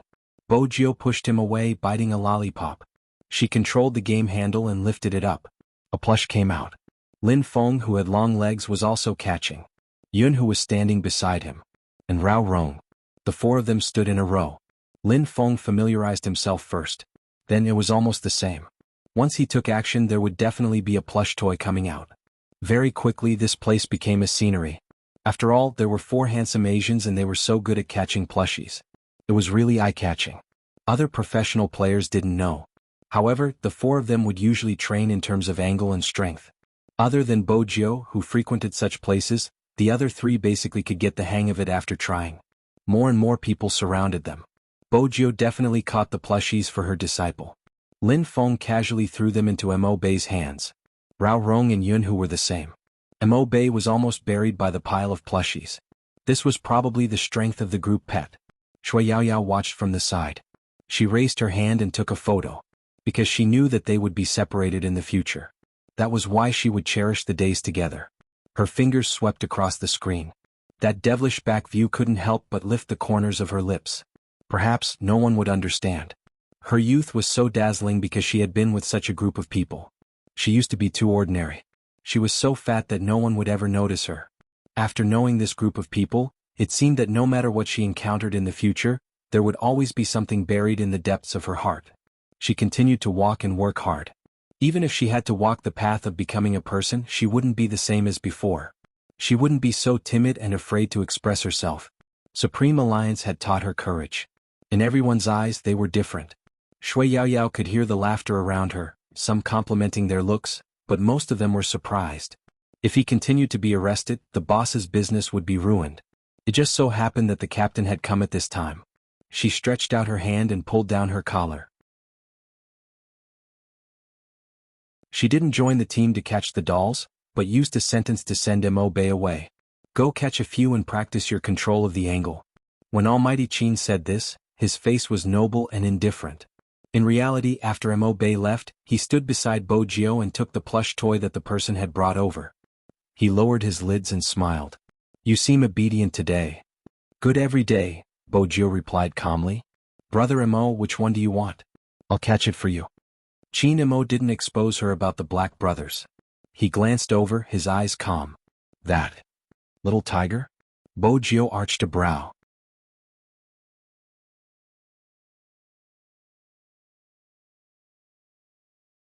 Chapter 1657. Bojio's slender fingers paused for a moment and she smiled. Next they were all tigers. Qin Mo had a noble and scholarly aura. Now that he was holding these plush dolls, it didn't affect him much. However, there were more people watching. After all, it wasn't appropriate for a grown man to hold so many dolls. It wasn't like Mo Bei's age. Even if she was smashed by a bunch of plush dolls, it wouldn't seem too out of place. Qin Mo was still wearing a beige trench coat. It was hard not to take a second look when he held these things. This was also because he was good-looking.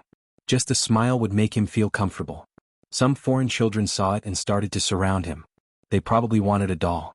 Qin Mo didn't give any of them. He simply handed the game tokens he bought to the children and let them catch it themselves. Mo Bei watched from the side. She more or less understood that master's wife never shared her master's things with anyone. Otherwise, she wouldn't have let her catch the dolls herself to practice. Bojio, on the other hand, was satisfied. A certain someone was even more beautiful than usual with the plush doll in his hands. MMH, she would catch a few more. In a short while, the 7 tigers were all caught. Bo Jio wanted to change the machine but China Mo held her wrist. If you continue to grab like this, the boss will come over. Did you tamper with these machines? I just made them return to the mode when they first appeared. Bo Jio was serious. You need to be capable to catch the dolls. Oh? China Mo asked. Then tell me what their normal mode should be like. Bo Jio retracted her hand. You can't even make your boyfriend happy by catching a doll. The success rate of the normal mode is 1 in 10. You can only catch it once out of 10 times. Even if the technique is right, if the frequency isn't right, it will still fall. Seeing that your boss didn't chase you away, you are quite tolerant. China Mo was indifferent. Is it normal now? Bo Jio really couldn't pass his eyes no matter what she did. She took out the foldable keyboard from her pocket and connected it to the internet. She adjusted the frequency. The switch of some machines was at the back. It was the manual type. She didn't know how to use it usually, so she just adjusted the system. But these were all small matters. Anyway, she had to do something big at night. After they stopped catching dolls, the group found a coffee shop by the street and filled the chairs with plush toys. Coco suggested with a straw in his mouth, "Let's play a game we haven't played together in a long time." It had indeed been a long time since they had played together. Lin Feng couldn't appear now. Once he did, all sorts of topics would come up, asking him to explain. He had been working for almost half a month and hadn't touched the game. When he heard Coco mention it, his fingers paused. I don't want to fight. Lin Feng smiled and pulled his collar. Rao Rong knew what he was thinking. There was a period of time when he didn't want to enter the game page. From high to low, then from being ostracized by everyone and then back again. He really liked her and didn't want to let go. Not all wounds could be healed. There were many things that no one would understand even if they were explained. You just want to play. Some people don't think that way. China Mo should be aware of this. That was why he told them that the team would be disbanding soon and the news hadn't been made public. But everyone could feel it. It couldn't change public opinion. This was the general trend. He just didn't want to be influenced and assimilated. If the Supreme Alliance was no longer like the Supreme Alliance.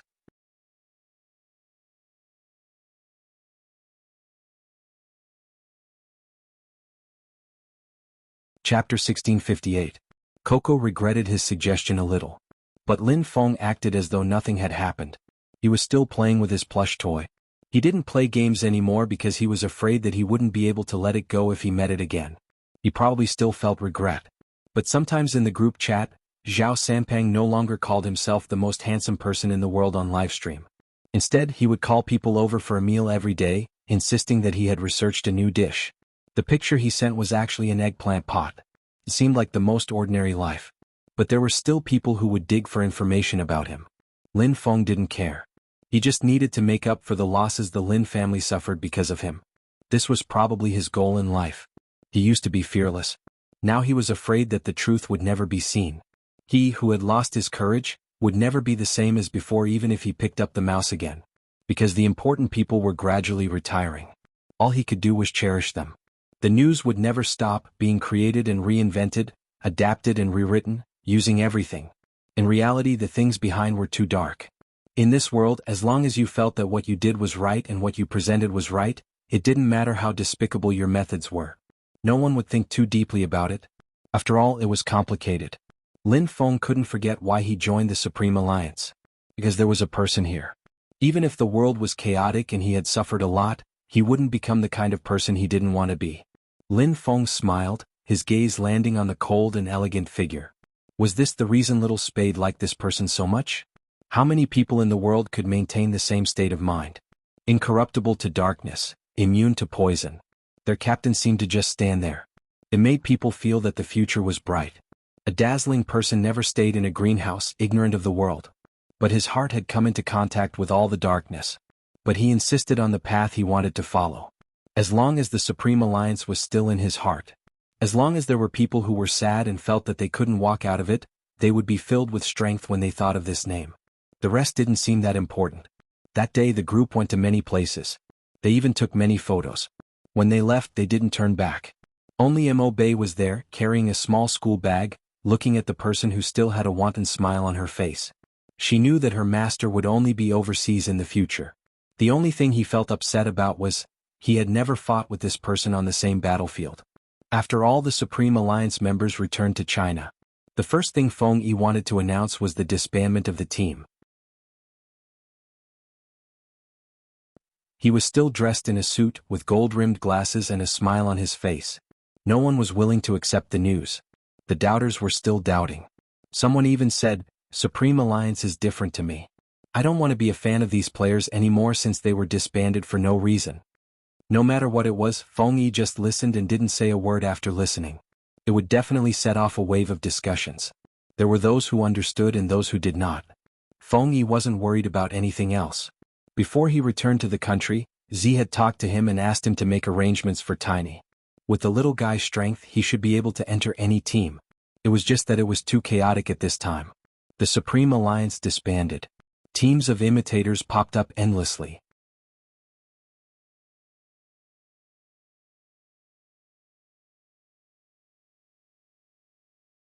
Chapter 1659. In the end, someone said that it was impossible for a gaming team not to know about Supreme Alliance. It was impossible for the champions of the Asian Cup not to know. The other party would say, "Oh, I just checked and found out. What does it have to do with us?" Feng Yi had expected such a situation. Probably no one would understand. If he really liked her, he had to restrain himself. The other party made use of emotional impulses to create opinions and create topics of discussion. Mo Bei looked at the 2 days after the Supreme Alliance disbanded. She had been dealing with such matters almost every day. She made the decision to not join any team. Hence, when Feng Yi wanted to bring Mo Bei to the club under the group, Mo Bei lifted her little face. "Uncle Feng, I joined the Supreme Alliance because of you guys. Now that the Supreme Alliance has disbanded, I want to learn a skill that I can use in the future." Feng Yi paused and looked back. "You don't play games anymore?" Mo Bei hummed in acknowledgement. Feng Yi wanted to say something. However, Mo Bei spoke before him. "With me here, there will only be more discussions. It's good that Elder Lin and Master are like this now. Because of me, Uncle Feng has to continue to be busy and deal with these topics." Feng Yi pushed his gold-rimmed glasses up his nose. "It's not as complicated as you think. I saw it all." Mo Bei's gaze was deep. "Now, there are people using Supreme Alliance to talk about things good and bad, imitating and belittling it. I thought people who like it would differentiate and tolerate it, but now I understand that these are forcing people against their will because people will be impulsive because they like it and those invisible things will slowly brew." Probably because she wasn't old enough, Mo Bei furrowed her brows when she said this. Her little face was clear and indifferent. "It's very complicated." Feng Yi lowered his lids. "It would be a pity if you don't play professionally. There are many people who aren't suited to be professional players but are clamoring to play professionally. However, this is the first time I know that you want to learn skills other than gaming." Mo Bei didn't speak. She was still carrying a school bag on her back. Feng Yi chuckled. "With young Master Qin and Z tutoring you, your studies shouldn't be too difficult. My mentality isn't good." Mo Bei's face was rather serious. "I want to calm down." Feng Yi really laughed this time. "Your master is right, little old cadre. What technology do you plan to learn?" "Chef." Mo Bei looked up. "Cooking is the same as playing games. It can make people happy." Feng Yi's gaze was indifferent, as though he wanted to smoke. "I can handle the current situation. You don't have to make such a decision now. Little one, you have to believe that your Uncle Feng can still fight." "I believe you." Mo Bei's voice was a little low. "Captain, he disbanded the Supreme Alliance because he didn't want to fight anymore, right? If we continue to fight, we will only disappoint Senior Lin and the others. Captain wants to keep the things in their hearts." Feng Yi's back trembled. After a long time he said, "Don't be against playing esports just because of this." "I won't." Mo Bei's small body stood there with her back straight. "I like to play games. I like to follow behind Master. I like to be with Senior Lin and the others. I don't have any conflicts because that is playing esports. Now that Master and the others are tired and want to rest, I want to rest too." Feng Yi's phone was ringing. The contracted team was rushing him. "Have you really decided?" Feng Yi asked.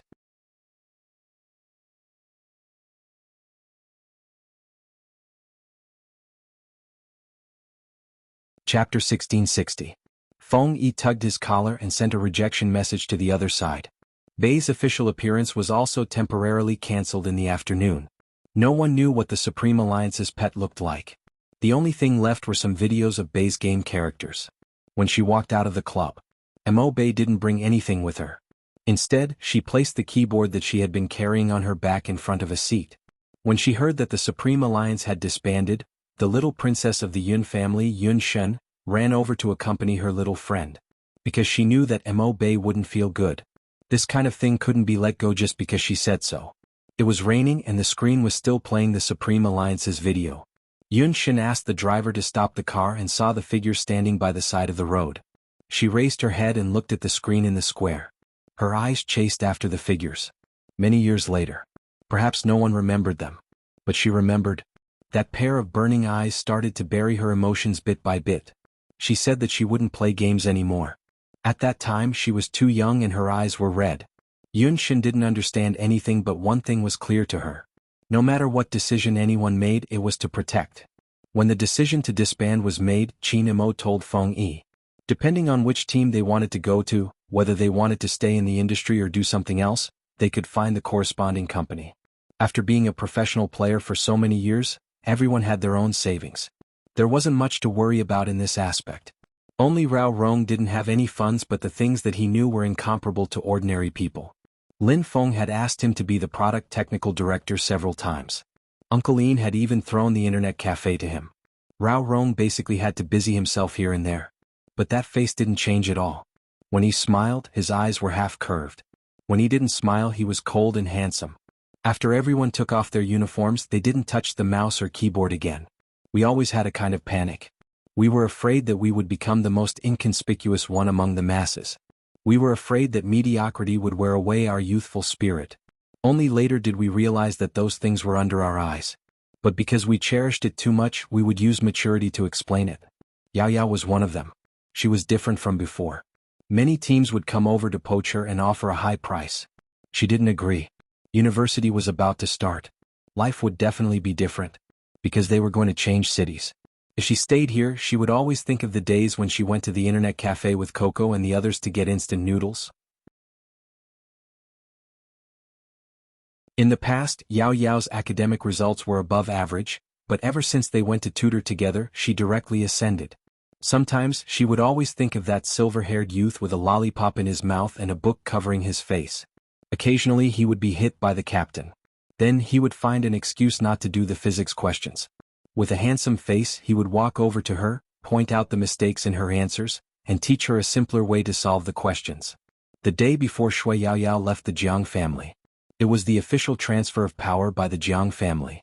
In other words, the entire Jiang family would be inherited by Jiangzhou. Therefore many people came. For such a grand occasion, brilliant lights, fine wine, and delicacies were all indispensable. There was very low clear music playing at the scene. This time the commercial atmosphere was quite strong.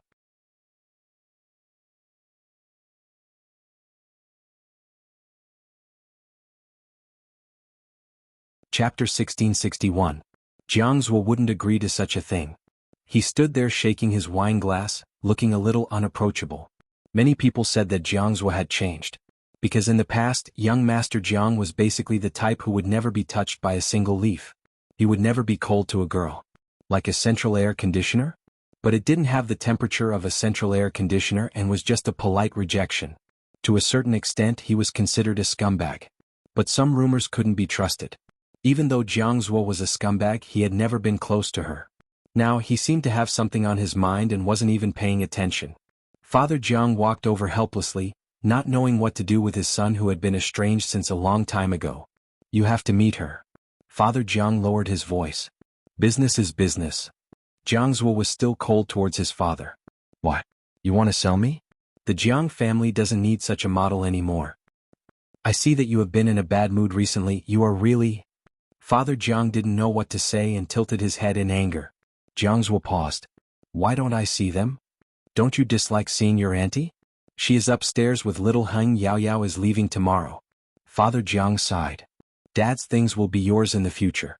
I didn't let your mother down. I am really old and don't want to be alone in my old age. Jiangzhou glanced up. How do you explain what happened previously? Father Jiang drank a mouthful of champagne. I was promiscuous, but not when your mother was sick. Why don't you believe me? When she left, I felt worse than you. Jiangzhou didn't speak. Once his mother left, this man quickly found someone. That was the truth. Father Jiang knew what his son was concerned about and didn't defend himself. Perhaps even he felt that he was a scumbag. He had liked someone so much before. But less than a month after she left, he liked someone else. Maybe he was too lonely then. But regardless of the excuse, it was irreversible. This has nothing to do with your auntie. She just wanted to start a family when she met someone. Jianghu looked at his father. If you say it has nothing to do with it, then it has nothing to do with it. When you rebuilt your family, did you think about what you destroyed? All the good feelings he had for her. Everything was gone. She and her family were the thing that broke it all. That was why he did what he did at that time. Because this person would never think of those who went to heaven again. In this world, he was the only one who remembered that before she left, she told him to listen to his father. Hence, Jianghu couldn't forgive her. Even if he regretted it, it was useless. Perhaps I'm the same as you. Who asked me to be your son? We're both scum. Jianghu chuckled and walked over. Father Jiang was even more worried. Recently, his son was no longer rebellious but was unbelievably quiet. What exactly happened? Jianghu just found it boring. His father said that he loved him. But when he held his new son, he smiled more happily than anyone else. There seemed to be a kind of stubbornness that only single-parent children could understand. However, such stubbornness would often hurt oneself. No one noticed how lonely Jianghu was as he walked on the dance floor.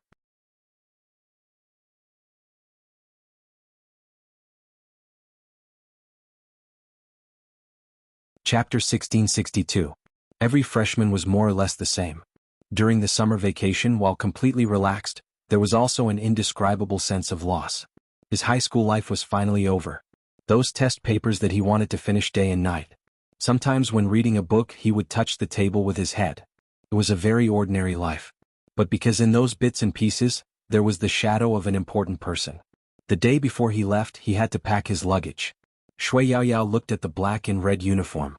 Her fingers paused for a moment before she hung it in the innermost part of the wardrobe and put it away. Mother Shui was very reluctant. Why do you have to go so far away?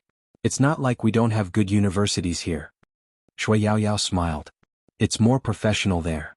Mother Shui knew that it wasn't because of this that her daughter chose to study in another city. But there didn't seem to be any reason to stop him. After all, she knew in her heart that after marrying into the Jiang family, she, as his daughter, would be the one who would be slandered the most. After Shui Yaoyao took her things, she planned to go to the base. She wanted to spend her last day with Coco and the rest. It was said that Coco would be leaving soon as well. He wouldn't be competing anymore and would be going back to inherit the family business. In the future, it would be in a different city. She was fine. The place she went to was a coastal city in the south, and the students didn't feel much pressure from the competition. It was hard to imagine Coco in a suit. Shui Yaoyao smiled and picked up her luggage. Considering that there were too many people in front of him, he took the back door. Mother Shui and Yaoyao's little brother saw them off from behind. However, he didn't expect the two of them to go up. At the corner, Shui Yaoyao saw the figure leaning against the wall. After seeing her, Jianghu glanced over. The two of them had not spoken for a long time. Now that they were standing face to face, they felt like strangers. But Shui Yaoyao was really different from before. It seemed that the embodiment of maturity was that even when facing the past, you could still act like an adult. He greeted her calmly. Because in this relationship, you're not the one with regrets. I'm going, Shui Yaoyao said with a smile. Jianghu clenched his fists and replied faintly, "Image." Shui Yaoyao took a step forward. The moment they brushed past each other, his wrist was grabbed by someone. It's not like there aren't good universities here. When Jianghu said this, his voice was hoarse. Didn't I arrange it for you? If you want to hide from me, there's no need to go to another city. That contract is over. What else do you think I will do to you? Shui Yaoyao paused. To a certain extent, she understood Jianghu. After all, she used to know what he was thinking. In this situation, he was merely trying to keep her. Shui Yaoyao was indeed a little surprised, but there were other emotions. It's not because of you. I've really lost a lot of weight. In the past, I didn't even dare to think about it. You guys are all amazing, the kind that you were born with, but I'm different. My family background and appearance are so ordinary that I can't be any more ordinary. I'm even known as the damned fatty in people's mouths. A long time ago, I really felt that hard work was useless. I liked to fantasize that I was Cinderella who would meet her Prince Charming. It wasn't until I met that person that I realized that I had to drink more poisonous chicken soup. She said that she was obsessed with appearance. If you can't even maintain your best condition, How can you let others discover you? She said that there are always some things in this world that you have to do by yourself. I understand now. If you want to be outstanding, you can't blame others.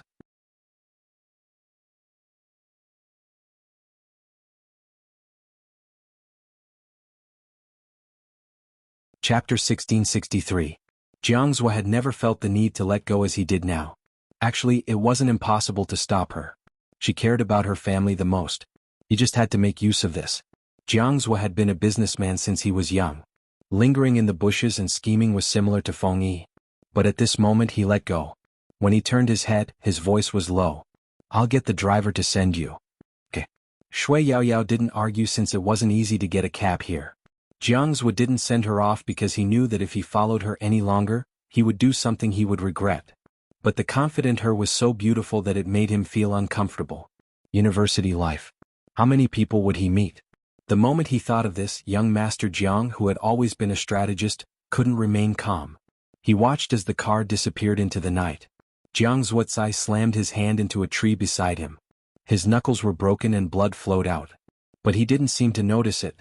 If the butler hadn't come out to tell him that he was going back to cut the cake, he wouldn't have known that his young master was injured. Oh my God. The butler inhaled sharply, hurrying over with a cloth to bandage the wound. Jiang Zhu took the cloth and wrapped it around a few times, his emotions calm. "It's okay, go in. Young master." The butler was still worried, but he understood why his young master was like this. To him, if one didn't understand a person's life, they wouldn't understand why they had such thoughts. The original family had left a deep mark on them. No one had taught him what to do when he liked someone. That made him feel that love was the most useless thing in the world. If not, why would he find someone else? And not long after Madame passed away. The more one cared about relationships, the more they would be stuck in a dead end. He really needed someone to soften him up. The butler knew that Miss Yao Yao was the most suitable, even though their statuses weren't suitable. But to reorganize the family, they weren't related by blood. If Miss Yao Yao could forgive his young master, that would be great. In the past, when he had sent his young master to school, he had interacted with Miss Yao Yao.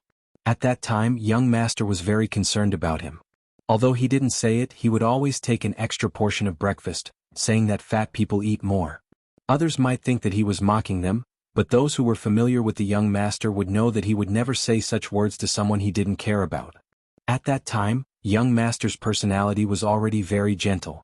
It was probably because she couldn't accept that Miss Yao Yao's mother had become the new madam. Many people said that they needed to be understanding. But no one understood young master anymore. The butler heaved a long sigh.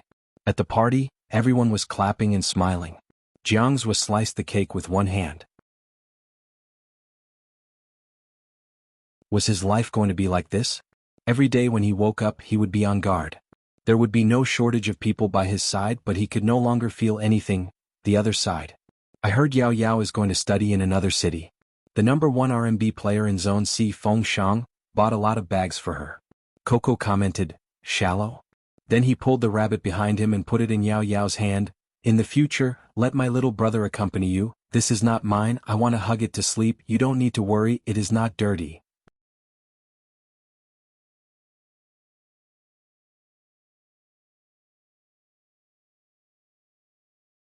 Chapter 1664. You make it sound as though you haven't eaten it before. Coco glanced over. It was always lively when they were together. Now that Uncle Ian had gone out to play, the responsibility naturally fell onto Rao Rong. But compared to Uncle Ian who would cook noodles for them, Rao Rong was much more violent. He rolled up the magazine and knocked on it, still smiling. "Can you guys send Yao Yao off happily?" "Really hurts." Coco covered his head. "If I'm not smart, who am I going to look for?" Rao Rong adjusted his clothes. "Look for your parents to inherit the family fortune." "Coco, can we stop talking about this topic?" Rao Rong chuckled lightly, raising his hand to pass the things he prepared to Shui Yao Yao. "Medicine bag, healing type, you will need it in school. You're playing as a sorcerer and you even want medicine bags in real life." Coco couldn't prove his existence if he didn't ridicule him. But Coco's level wasn't enough for Rao Rong. Looking at the commotion in front of her, Shui Yao Yao knew that even after some people left, they wouldn't forget each other in their respective fields. When we were young, we were always anxious to grow up. We thought that once we grew up, we would have the ability to solve everything ourselves. But once we entered university, we would understand. The road beneath our feet was never simple. There was separation, darkness, unexpected encounters, and a future that couldn't be seen even if we lifted our eyes. But even so, we had to continue on. That was Shui Yaoyao breaking free and starting her university life. Before she left, she met someone who used to like Jianghu at the high-speed rail station. That person said lightly, "Supreme Alliance disbanded, let's see who else will support you." Shui Yaoyao looked at him, her eyes turning darker and darker. When it reached a certain level, she didn't say a word, just pulling her luggage and brushing past him. There were too many feelings, some people didn't understand, so she didn't say anything. In her heart, Supreme Alliance had never disbanded. The only one. An irreplaceable existence. That youngster with the devilish smile, she would remember him the moment she closed her eyes. The way he ate hot pot, the curve of his lips when he played games, and even when he stood in the darkest place. Even when he lost, the light in his eyes never extinguished. It was as though he was telling everyone, "We can make a comeback." Shui Yaoyao glanced at the scenery outside the car. Liking seemed to never be fixed.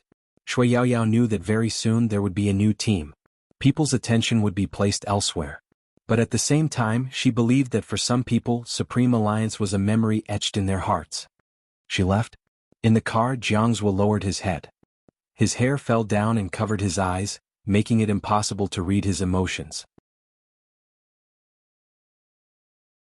The housekeeper looked at the young master who didn't have much energy today and sighed, "Yes, Miss Yaoyao is already in the car." Jianghu's slender hands tightened and then loosened. His Adam's apple moved as he said with difficulty, "Let's go." Okay. The butler started the car. Jianghu took out his phone and opened the profile picture.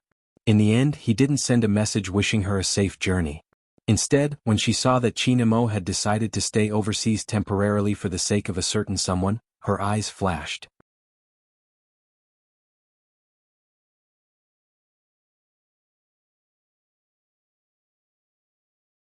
Chapter 1665. The next day. It was sunny. See University. Compared to the north, the air was much more humid. When Shui Yaoyao alighted from the car, she realized that there were many kapok trees here. They couldn't be seen in the north. See University was famous for its greenery. It was known as one of the most beautiful campuses. Half of it had mountains and half of it had water. Film crews often came here to film. No one here knew who Shui Yaoyao was. It wasn't that Shui Yaoyao didn't have fans, but not everyone watched esports. Moreover, Shui Yaoyao changed her hairstyle and lost 5 to 6 kilograms compared to the last time she competed. University started and everyone who experienced it knew. There were many seniors welcoming the new students. Of course, there were many cars at the school gate. Most of them were sent by their parents. There were also those like Shui Yaoyao who came with their own luggage. But after a few steps, from afar she heard someone say, Junior, you came alone? We are here to welcome the new students. Let me carry your luggage." Shui Yaoyao wanted to say no. But the person didn't even give her a chance to speak. "Don't be so polite, just call me senior." With that, he revealed a row of white teeth. He was handsome and bright. Shui Yaoyao thought that this should be normal university life. "Thank you." "You don't have to, we welcome the new students to provide convenience for the juniors." The person was still smiling. A guy rushed over. "Only for the juniors? You don't care about them? This junior is alone." "I don't believe you, you must think that she's pretty." "It's wrong of you to think that way." "That's what I thought, I'll send her." The guy snatched the luggage and smiled at Shui Yaoyao. "Junior, where are you from? You don't have a boyfriend, right? You must be single since you're so pretty." F***ck, you're too much. It's rare for a pretty girl to come and you want to interfere. The more Shui Yaoyao listened, the more she found it interesting. She lowered her lids and smiled. The two of them were stunned when they saw that smile. They had just been far away when they saw this girl. Carrying a suitcase, she walked straight ahead with a smile on her face, looking very gentle. Nowadays there weren't many girls like her. Even if she was like a green tea, she would still be likable, right? But when he saw her smile, he felt that she was not green tea. Green tea should be blushing at this moment. Seeing that they were looking at her, Shui Yaoyao said, "I can carry the luggage myself. There's nothing inside and I'll just follow the crowd and I'll be able to find the girls' dormitory. I won't trouble you guys, thank you." He left just like that. The two of them looked at each other and were about to step forward. He heard a voice by his ear, "Who's that?" "Oh, a new junior? Wait, F***ck, can't be. Oh, don't tell me you're interested in her?" That person glared at him. The girls of C University will cry if they find out about this. The newcomer smiled. When the corners of his mouth curled up, there was a hint of coolness. It's incredible that I'm interested in people. No, this new junior sister is indeed pretty, but you don't even pay attention to our school belle. Why are you interested in her here?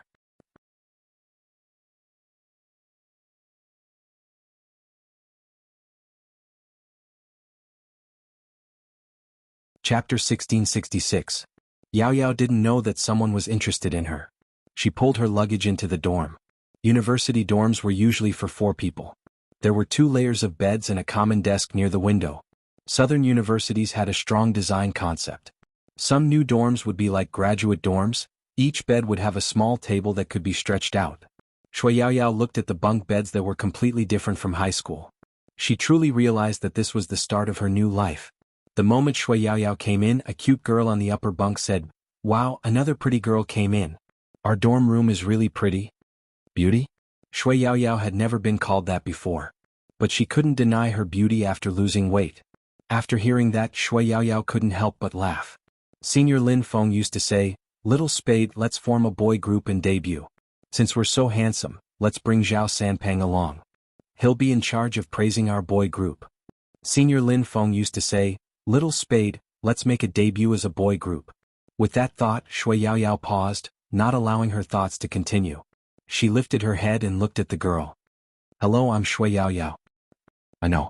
The girl with a doll's head glanced over. "There are names here, I'll stay on the upper bunk. Li Tao, you can call me Peach." Shui Yao Yao chuckled. "Peach. Beautiful, you're too beautiful." Li Tao chuckled. "I'm going to the school's website to sign up. By the way, our pretty dorm is super high." "That's not a good idea." The girl who had just made the bed wore glasses and was very artistic. "Who would praise their own dorm?" Peach stopped fooling around. "Yu is right." Li Tao was naive. "Then shouldn't we go to the dorm for a meal on our first day?" The girl named Yu nodded. "That's possible." "What about Yao Yao?" Li Tao tilted her head. Shui Yao Yao smiled. "I'm fine too, I can head out after tidying up. Then we're left with our goddess Zi Xian." Li Tao lifted her head, looking at the girl who was doing makeup in front of the mirror. "Are you going?" Zi Xian turned around. She was indeed beautiful, with an indescribable temperament. "Of course. That's great. Let me see if there are any recommendations on the school's website." Just like every girl entering college life, Shui Yao Yao listened to the chatter in the dorm and began her most ordinary life. It was different from how he used to look forward to playing another match every day. Now, there seemed to be a sense of a long and thin stream of water. Generally speaking, there were many small restaurants near the university. Especially in the student city, there were many restaurants with good food and reasonable prices. Li Tao quickly locked onto one of the restaurants because it was decorated in a small and clean manner. It was also a place to eat skewers. The school website said that this restaurant is really good. Most importantly, handsome guys and pretty girls love coming here. Li Tao winked at Shui Yao Yao and the others, reaching out to push open the door. Needless to say, it was indeed very popular. In addition, there were many new students today. It was their first day meeting each other, so they all wanted to have a meal together. The weather was hot. Of course, it was better to eat in an air-conditioned place like this. Therefore, there were even more people. "We won't have to queue for a long time, will we?"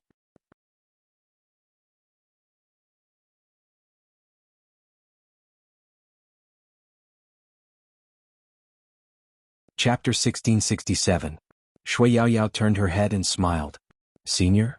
Yao Yao turned her head and smiled. "Senior?" Shui Yao Yao turned her head and smiled. "Senior?" That person wasn't anyone else. It was the first person Shui Yao Yao met when she entered the school gate. "Your dorm?" Shui Yao Yao nodded. The person laughed. "It seems like all good-looking people stay in the same dorm. For example, our dorm is the same." Hearing his words, Li Tao and the others laughed. "You can't find a seat, right? Junior, wait a moment, I'll talk to 4. "No, let's sit together," the person said quickly, turning and walking over. Li Tao asked, "Yao Yao, this senior is so funny. How do you know each other? Were you friends before?" "No, he's the senior who welcomes the new students." Shui Yao Yao was impressed by his friendliness. He was indeed passionate but also interesting. Li Tao nodded and then blinked. "We just met once and he's already so close." "Yao Yao, could he be?" She didn't finish her sentence. A voice came from the other side. That person waved his hand. Junior sisters, come over here. We can make a table for 4 more people. You girls are thin, so it won't take up too much space. No one didn't like such words. Not to mention the cheerful Li Tao, even the quiet Ayu couldn't help but laugh. Are we going? Shui Yaoyao still had to ask for her roommate's opinion. Even though the girls had different personalities, they were all quite generous. Of course. Let's go. Shui Yaoyao started walking. It wasn't a big deal, but when they were about to reach the table, Li Tao suddenly exclaimed, "Oh my God, why is it him?" "He who?" Ayu asked. Li Tao didn't dare to point.